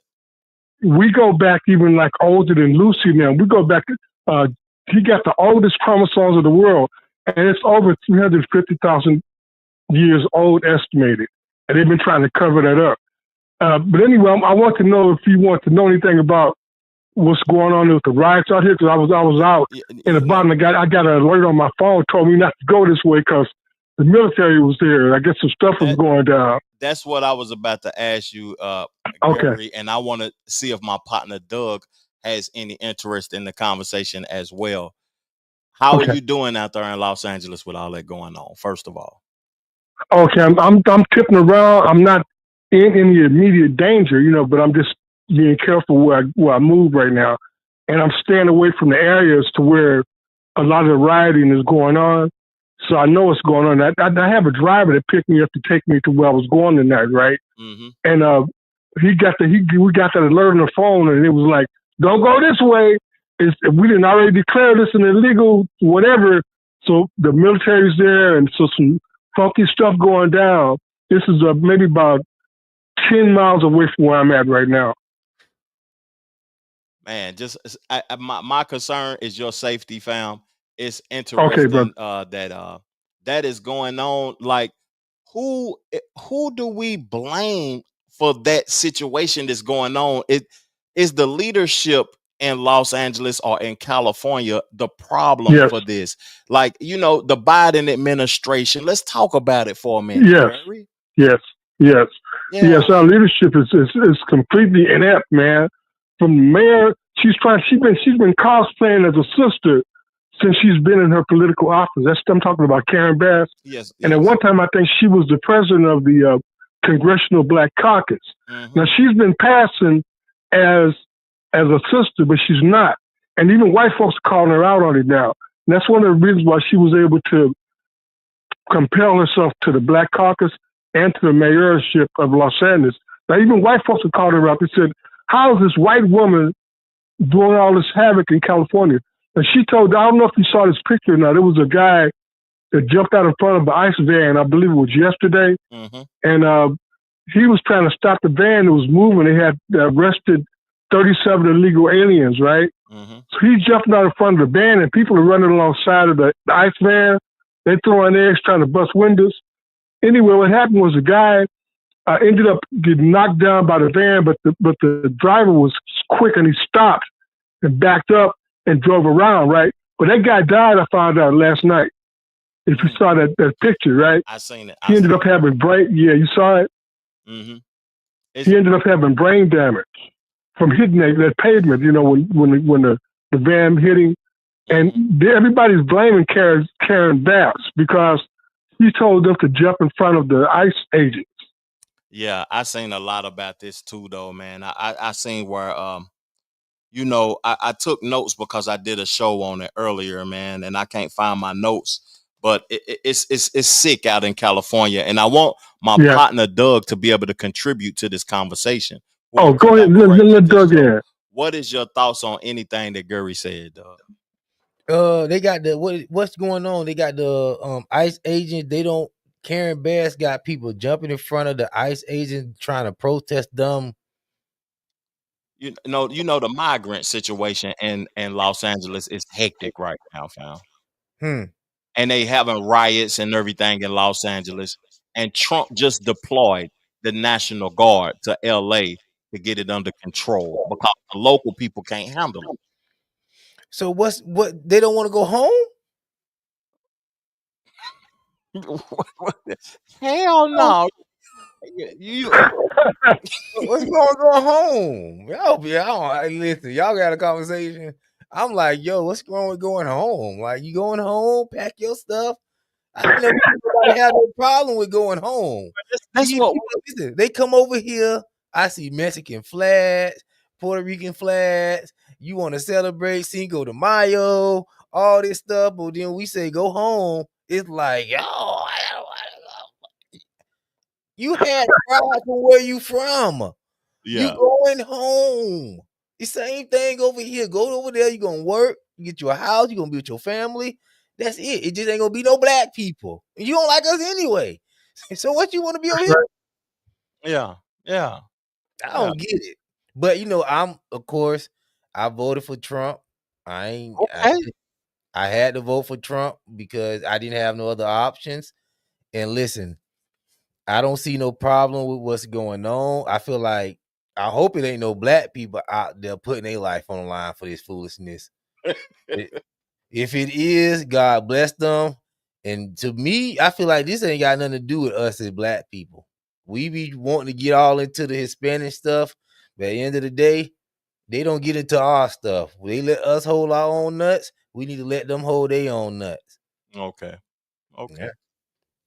Gary, finish your thought, please, sir. I'm interested in hearing your take and what you think about what's going on, and how do you think Trump has been handling the migrant crisis down there where you're located? Right. From what I understand, the last post that I heard was his approval rating is almost like close to 60%, which is unheard of for a presidential approval rating. Most of the people got his back. Most of the people, from what I understand, are backing him, and even most of the people in LA are backing him. And what I think is happening is not only are the illegal aliens protesting, but from what I understand, that billionaire George Soros has paid people to come here and protest against ICE. But I think what's going to happen is it's going to end up backfiring because Trump ain't playing. And he declared that Enemy Aliens Act from 1790 or whatever it was, right? So yeah, that's why he's able to bring in the military now. And they've been using California. They've been running wild with those protests. But let me add, most FBAs are not joining in that. We sitting this up. We let them, like the brother Doug said, we let them hold their own. About time, because normally we jump in the middle of it.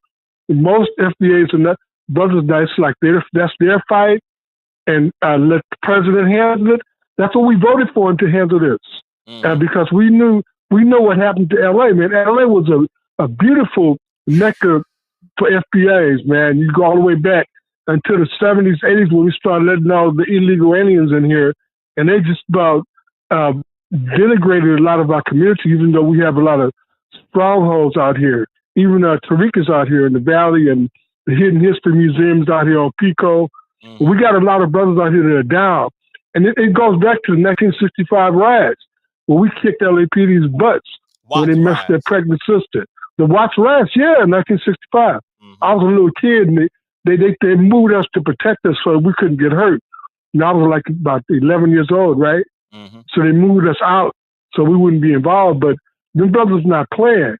So, and that's kind of the attitude that I'm beginning to see happen with the brothers that are acknowledging their lineage, the brothers and sisters that are acknowledging their FBA lineage. Yes, a lot of sisters that are down too. And we're getting a new pride and stuff that we didn't have before, and a new boldness. We're moving to another levels. Look at what we were able to do with that phony Hindu bear when she tried to act like she was a sister, Kamala. We got her out of the paint. We knocked, the statistics that they got from the people that sat on the couch and voted for the couch. Yeah. They estimated it was 3 million brothers, 3 million brothers and sisters that didn't vote. And that was the main reason why she lost that election. So we're on the move. Yeah. And look what we did. We knocked Fat Joe out of the paint. Yeah. You know what I'm saying? So we got a lot of power, and everybody's attacking us to try to make us feel like we ain't nothing. But we are, because anytime somebody wants to get a movement going on, they come to who? Us. That's true. The Palestinians trying to get us to, everybody wants us to be on their side.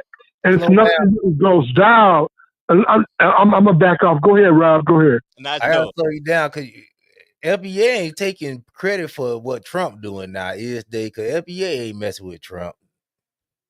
No, that's right.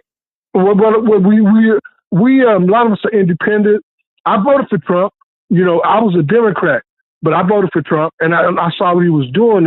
I didn't want my kids to be transsexuals and stuff, so I was down with what he was saying. You guys were talking about the collapse of American culture. Well, Megan is trying to bring the American culture back. With the phrase, and I think Doug said he voted for him too, so I got to be down with Doug on that one. Yeah. But yes, it's a lot going on, but I think everything that's going on right now is for our benefit, for FBA benefit. We're going to reach to levels that we have never reached to before, because what we're doing, and believe it or not, we are on code for some kind of reason, and we don't have to write, we don't have to go to no hall and have no meetings. It's something within our spirit to let us know, don't do that, don't do this. Some kind of way we on code. It's almost like some kind of telepathy that we know. I was at a job one time where I worked at this big agency, right? And me and this brother were the only two brothers that worked there, and we wrote notes. We were like special security, right, in suits and stuff. And we came back with this white boy, and the brother I worked with was from Chicago. He was an ex-Chicago cop. So he said, let me. You take a pencil and you can scribble on a pad and you can read it. I never would have thought of that. He scribbled on a pad and he read what this white guy was saying when we weren't there. He said, I can't understand these two Negro guys. I don't understand what they're talking about. So we're talking in ways right now that other people don't understand, because our lineage and our heritage. There's some kind of a connection that we have that other people don't have. There's some kind of spiritual connection that we have as foundational Black Americans that other people don't have. I'm gonna land my plane right there, brother. No. If you got another minute, I was waiting on this because I'm thankful that you called in. All of this going on in Los Angeles, that's one of my favorite cities in the country. I love DC the most. DC, my favorite city, because it's multicultural. The food is phenomenal. The learning and the history and all of that, and the free museums. I love DC. But I want to ask you this though: the Olympics is coming to LA. Yes. The fires. They were saying when the fires happened, they said that happened because they're trying to make it a smart city. Now you got Trump deploying 2,000 National Guards. National Guard. How are they gonna tighten up, get it together before 2028 so that the Olympics can be held there and we can go there and spin a bankroll and enjoy ourselves? Land your plane there, and thank you for all your participation every time you call into any show that I'm on, Gary. Thank you. Thank you, Brother Trevor. You remember when the president of China, Xi Jinping, he went to Sacramento. Not San Francisco. San Francisco, yeah. Do you remember that was last year and a half or so, right? Mm-hmm. Do you remember that San Francisco had all those homeless people sleeping on the streets and it was all messed up? Mm-hmm. Within a week, Gavin Newsom had cleared all those homeless people off the street and put them in some kind of camp. And when they came through the streets was clean. You know what I'm saying? That's the same thing they're going to do for the Olympics. They're going to have the streets clean by the time the Olympics get here. That's my opinion. I agree with you too. You know, what's crazy about you saying that though, man, thank you for your time, Gary, is that they can fix this shit if they want to. Yes, they can. But if they want the perception of the world that we the greatest, the cleanest and all of this. So when a leader come from another country, they'll fix it. But they really don't give a damn about us at the end of the day. And I'm not just speaking for black people. I'm speaking for Americans in totality. They really don't care about the people in totality. So to clean up the perception for other countries when they come over here, they'll clean that shit up in a week. Like clean up the perception for other countries. That's crazy. My boy Gary hung up, man. Thank you for his time, man. That was a great conversation, though. You know, I like what Gary's saying. And listen, what's going on with Trump and them and what they're doing, I feel like everything that's happening is going to just benefit black people.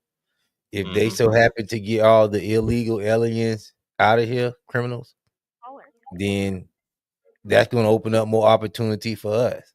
By Trump cutting the Section 8 and food stamps, guess what? Black people going to start realizing, we need to stay together. We need to be building our family. We need to be loving one another. We can't depend on the white man as a safety net no more. So a lot of this stuff is going to be happening, and you're going to see black people, we're going to start coming back together, and we're going to start putting those differences aside, and you're going to see America be great again.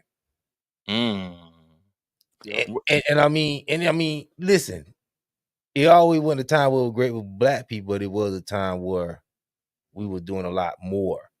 Or just on a communal level. Okay. We got one more racist. We're gonna one caller. This the last caller, Doug. I don't know how much time you got. I'm not rushing. Trevor, you know I'll be on here all night, man. Stop. Come on, man. Stop. Well, we cooking tonight. Talk to us, man. This is Trevor Jackson TV, J Doug TV. Who are we speaking with, my brother? I'm back, man. It's Life, man. Talk to us, Life. Yeah, man.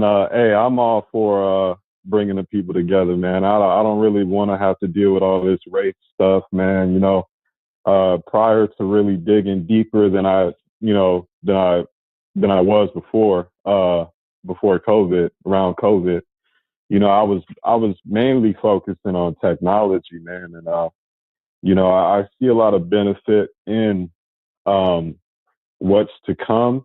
But I definitely felt like there was so much illusion, man. There was so much witchcraft going on. You know, we had to get Trump in there to clean some stuff up, man. And, you know, I mean, this is the result of that. And like I said in the comment, and you had agreed with me, like, you know, I supported Trump. I was telling, you know, white folks, you know, all in my, you know, my workplace or whatever. Yeah, man, you know, Trump this, Trump that, you know, Elon this, Elon that, you know, but I didn't vote. You know what I'm saying? Like, because like you said earlier, they like Doug was saying earlier, they have these conversations in private, and I mean, if you really look, you can find those conversations, and you know, but at the same time, they do have to deal with everybody else, so they're playing the game too. So it's nothing wrong with us playing the game. We just have to be on code with it. You know what I'm saying? Yeah, I like yes, that. sir. And I'm gonna land the plane there. Hey, man, Life, I appreciate you participating in this show. This is actually my personal number. Hit me up, man. Let's curate and create something together, because I would like to talk to you about technology outside of this also, man. Thank you for your time. Yes, sir. Thank you. Yes, sir. You know, we got to get them tech brothers on our team now. What type of tech he do? I don't even know, but I don't care. You in the tech, I want to know. Informal brother, man. You know, I don't speak maliciously or want to gain anything from you. I'm already good. I'm living good and smelling good and eating good. I just want to participate in your evolution and helping everything that we got going on evolve. That's all I want to do, fam. For sure, for sure, for sure. Let's get to the last topic, Doug, man. We've been on here 2 hours, my nigga. What we got? Elon? Mm-hmm. Elon going against Trump. Lord. Do you have any back knowledge on this? Well, you know, a couple of weeks ago, it was in the news that it was a fight in the White House. Mm-hmm. You know, they were saying that somebody was in the White House fighting, and I didn't understand and I didn't know what was going on. You know, now it has transpired to Elon being disgruntled and putting tweets out and things about Trump being in the Epstein files. And Trump, you know, it's basically like the Drake and Kendrick diss to me. You know, he's subliminally calling him a PDF file.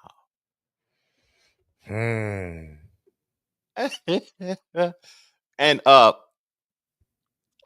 I just don't understand where Elon's trying to take it, because I think this is a life or death situation. I don't think that that Trump be playing around with people at the end of the day. And my backstory on this situation is that I don't know much of what's going on, but I know this is detrimental. I don't understand why Trump even put him in position to be over the Doge thing, you know, the financial structure, like finding out where the loose money is going and stuff. I don't understand why he put him in that position, and people lost their jobs and things. And a lot of people thought that was a good thing. But where is the money going, though, that they took back from the people? Well, he put him in that position just based on Elon changed the shape of social media once he brought Twitter. See, now he stopped the stream of fake news getting out there, which got rid of some of the clutter, and the real information was able to get out there as far as the election, and Trump was able to come out on top versus how it was pandemic time, where, you know, the liberals just had social medias on lock. Like, they was like, yo, you said COVID in the video, we taking it down. You know what I mean? It was crazy. You remember? It was crazy. You couldn't say COVID. You couldn't say this. They were just taking your video down for saying crazy stuff. So when he did that for Trump, I guess Trump, you know, promised him a position. That's what these politicians do. Yo, you help me out when you get in, I'm gonna give you a job. Same thing, you know, Roland Martin was gonna get a job when the Democrats got in. Same thing, but on a different level. But you know, did you see how much money Elon Musk lost this week? His company lost. Not yeah, him. I think they said what it was, 150 billion. It's something in the hundreds of billions of dollars of I think loss. they said it was 150 billion. Because guess what? Trump got the country on lock. Listen. It's what people at with Trump at this point. We want the job done so bad. Yo, if he did go to the island, people wouldn't even care. That's true. That's true, because people want what they want. They wouldn't care if he's as long as their situation is better, their life is better, and they don't have to deal with the foolishness that, you know, that is going on. You know, Biden, to me, was the worst president in American history. This is my perception. I'm gonna say Obama, but okay. Ooh.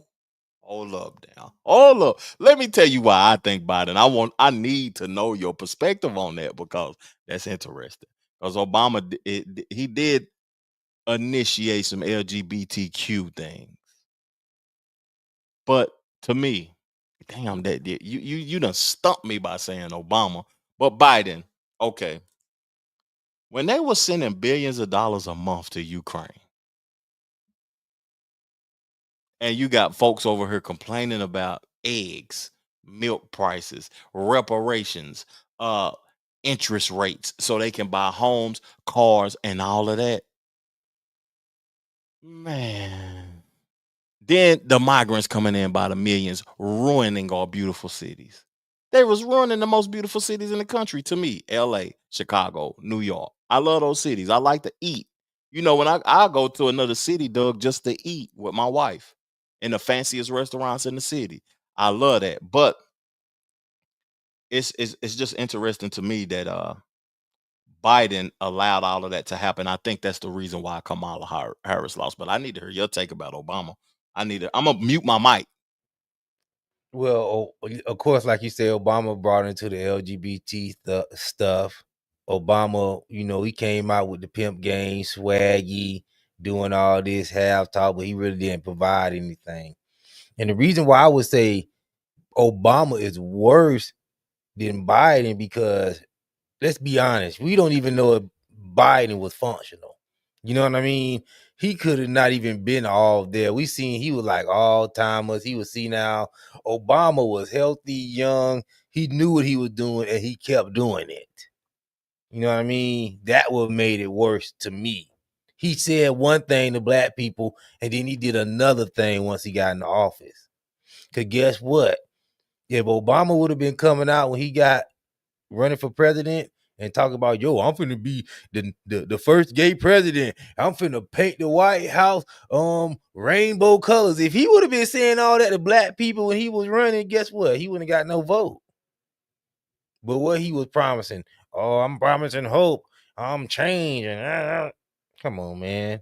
See, I don't even think Biden won the presidency, but let's just go with the theory that he did. The man was hardly functional. You know what I mean? Do you think? I'm sorry to cut you off. Do you think that win was rigged? Just your perspective, because he blew Trump out, the most votes ever. It was rigged just because of the mail-in violence. It was a lot of people mail-in ballots, and then they had the time where, oh, look, what? We found 100,000 votes, and guess what? They all for Biden. They had that type of stuff going on when Biden was running. It was COVID. See, they started so much confusion, so they was able to get whatever they want done. The mail-in ballots, you had dead people vote for Biden. It was crazy. You know that I still think it was Biden, because things had changed, man. You know, I'm into real estate, man. I'm into real estate heavy, my whole family. Mm-hmm. And I hated what he done to the real estate market for brokers, for the consumer, and for people that was making a living based upon, you know, their equity and all of that they have obtained through their home and all of that. I hated that shit what Biden did. But when you brought up Obama, the word hope, I damn near took that shit out my vocabulary because of Barack Obama.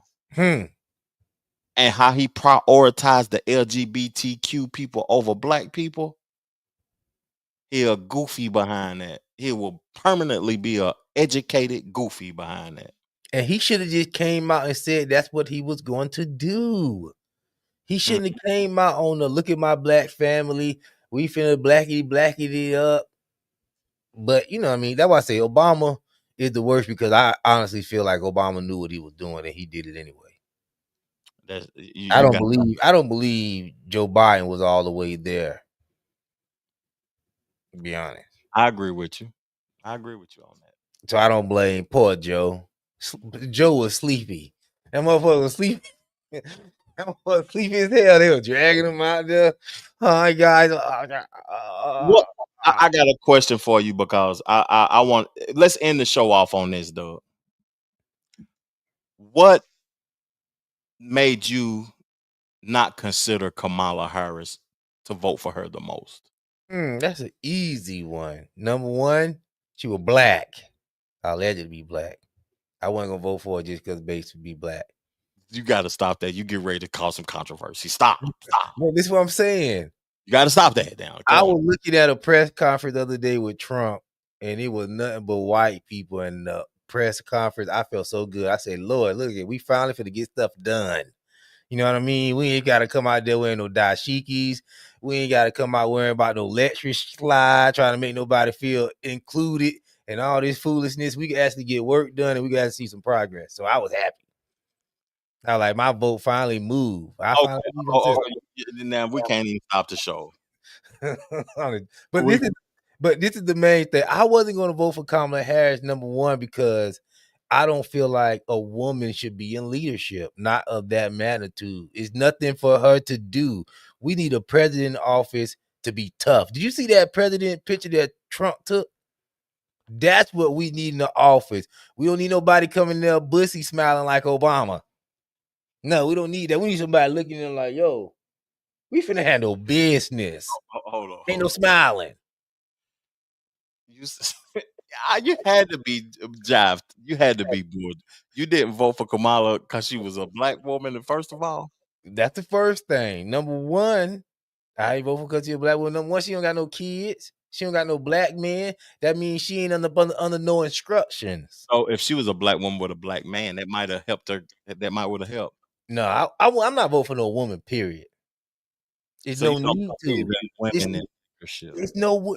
It's what do women need to do far as like in a leadership role where we trying to portray America as being tough and manly?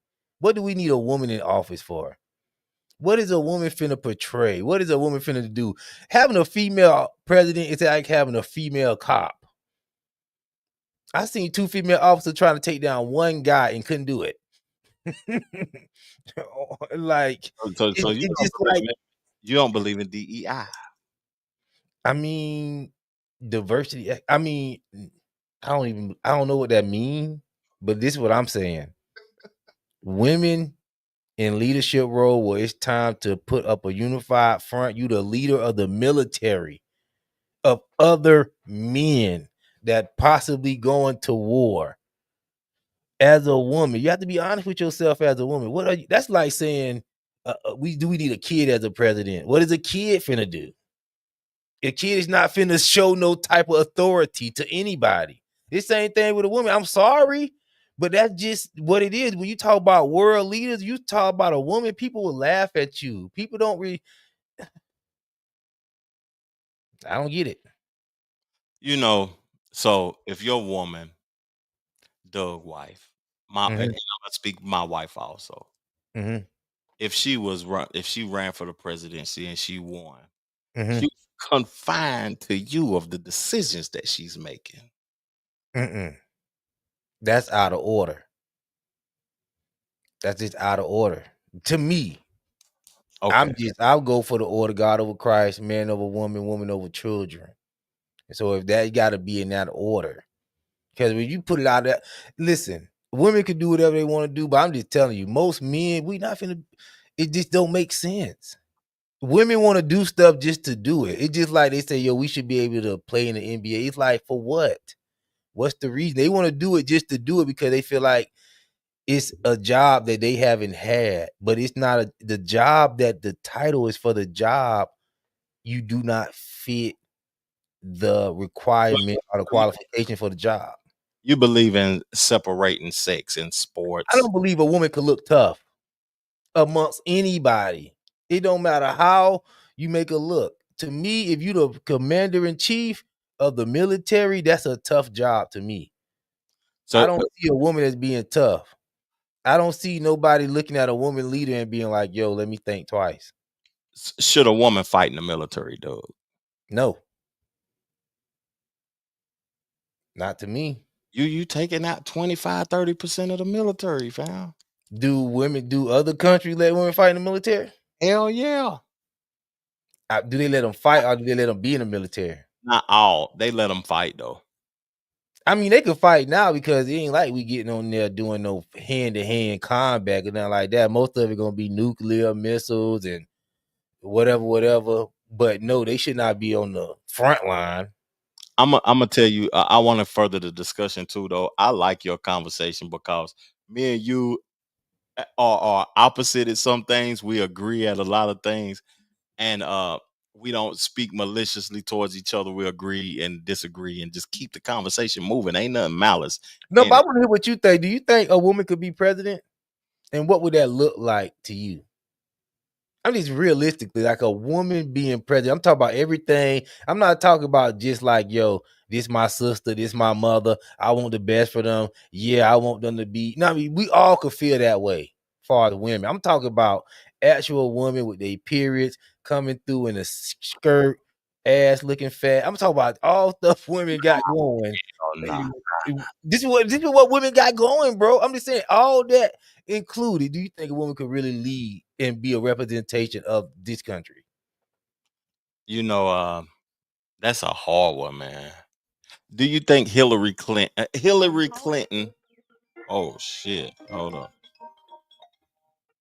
My guy trying to call back into the show. I'm gonna call you back, Life. I'm gonna call you back. Good night, Miss Mickey. Thank you for tuning into the show. I highly appreciate you. I feel like Miss Nikki don't like me. She say, "F this nigga." what she said. Put one of her comments up. Oh, she said I ain't subscribing to him when I started talking about the president stuff. But that's fine. You know what I mean? I could win you over another time. Listen, everybody commentary ain't for everybody. You know what I mean? And I'm not. That's just what it is. Yeah, I feel like I feel like Hillary Clinton would have been a decent president. Mm-hmm. In president in what shape? Like, if you're looking at president as just another job where you're gonna be just shuffling papers, yes. But if we're looking at president as something like the commander in chief, where you finna be going to talk to or the world leaders, did you hear what Trump? That is interesting what you're saying. I do agree with that. People ain't gonna take America serious. Did you hear what Trump said when he was at one of those world leaders? He was like, "Yo," he said something. It was so cold. He told him, so I forgot what he told him. He was like, he was like, he was something like, it was cold. It was cold how Trump laid it to him. I forgot who he was talking to. Let the brother speak one more time. Talk to us, family. Yo, what's going on? It's Life again, man. I just wanted to chime in on the president, the female president thing, man. I feel like Hillary would have been the first Kamala if she got in there, one, and then two, because there's just a lot of rumors going around about her and the connection with Epstein Island and stuff like that. So I won't get too far into that, but I was gonna say, the Spartans, they used to answer to the oracles and the sibyls and the female diviners. That's kind of like, because Doug had mentioned earlier, the connection between God, Christ, and then a man, and then a woman and a child. But the Spartans used to answer to the woman, and the woman used to answer to the so-called divines, or whatever you want to call them. Do y'all feel like would that be like the same? Wouldn't that be the same kind of thing as like a female president, in a sense, answering to that divine inspiration that would be able to lead a nation of growing families with men at the head of the household? I'm from the thinking of it's no such thing as a strong woman, it's just weak men. So anytime you see a woman and you think, oh, look at this strong woman, all you seeing is a whole bunch of weak ass men. When a strong man come around any women already know her place. So if a woman able to sit there and tell a village of men what they finna be doing, this, that, and the third, that's a village full of weak ass men. And that's just how it is. Listen, it's no woman, it's no me. That's how I think. If I can knock you out, you ain't tell me what to do. That's just me. I ain't listening to you. Straight up. And that's just me. And I don't care how many men you got backing you. I'm coming to knock you out. Now I'll take whatever come after that, but I just want to show you you can't stand up to that. But see, when it's time to get physical, that's when women want to resort back to, okay, yo, we got to have all these limitations when it comes to women. No, you literally in a position where somebody could come and knock you out. You the leader, you the person, you the head. We cut off the head, the body gonna fall. That's you. And as a woman, guess what you is? An easy target. As a woman, guess what you is? A soft target. Let me say something though, Doug. that's just one aspect of our features as a person, the physical aspect. You got the mental, you got, different senses and everything. Trump, as America, we are a collective. So the military would be protecting the woman. But if Trump went over there to another country, he could get his ass knocked out too. Now, ain't he damn near 80? Yeah. You know what I'm saying? But I understand exactly what you're saying, though. And I love women, but I love women too, but I love women to be in a place where they're being protected. I'm not finna be looking at no woman to protect me. Now with Trump, we ain't looking at Trump for his physical strength as an older man. We looking at him for his counsel, for his wisdom. And we know, okay, if when he was in his day, we understand his power as his strength as when he was younger. But now we know, okay, he's so far in wisdom. Now we need to back him as wisdom. See, as women, we know you never had the physical strength. We know that. Now we got to just back you on your wisdom, but then you got a woman emotion. You got a woman feelings. You got all this stuff that comes along with being a woman, which you want to carry with you. But when you talk about the grand scheme of things of running world business, ain't no emotion, ain't no feelings. You may have to bomb a nation of kids. Can I play devil's advocate real quick? Talk to us. All right. Well, what about Queen Elizabeth? She was on the seat of the throne. You know what I'm saying? And I mean, if she wake up and send some people to war, it's all it's all in the name of their collective. You know what I'm saying? Might and enlightenment that they go about that. It's not even about her emotions. Listen, do you look at any of them guys from Britain as tough?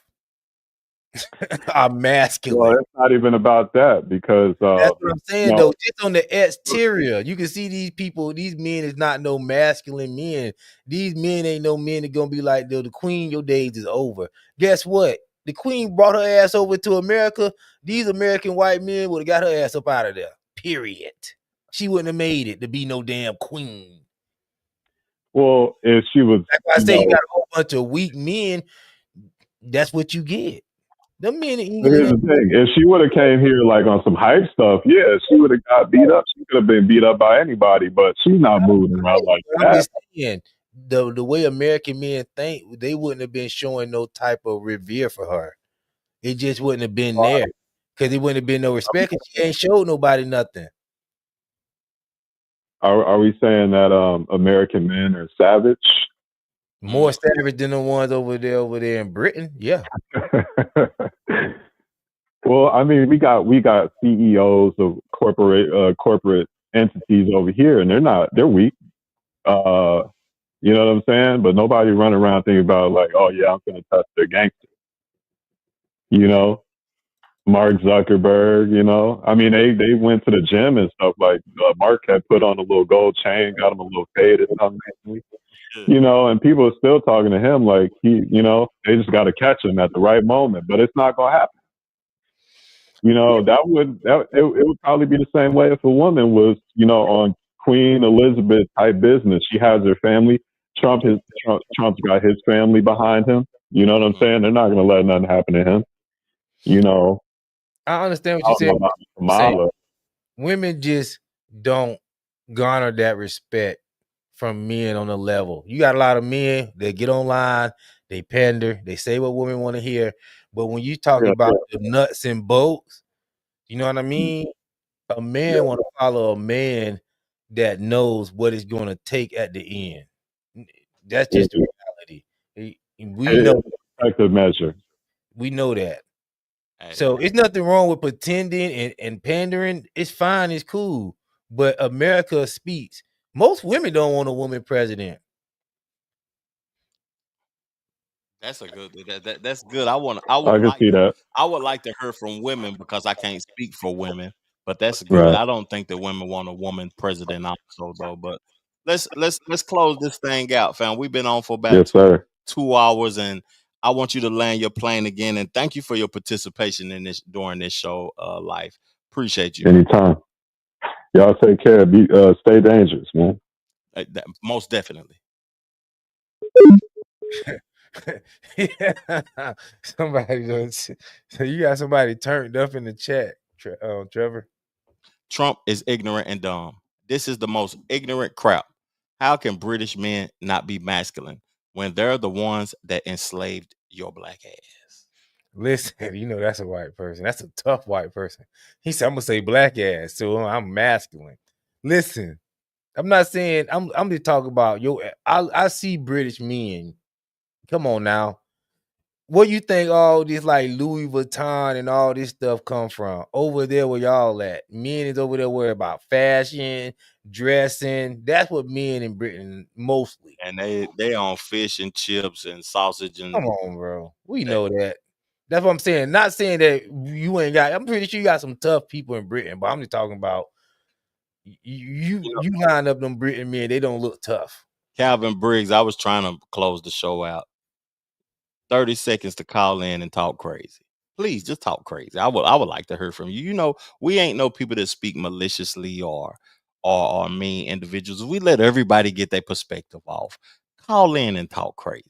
Call in from Britain. Call in and talk your shit. Talk about how much you dislike us so we can know what your true feelings are. I like hearing from people that don't like. You know what I mean? I just want to see what their feelings are, dude. Yeah. And I'm saying them Britons from back in the day, they was tough, probably.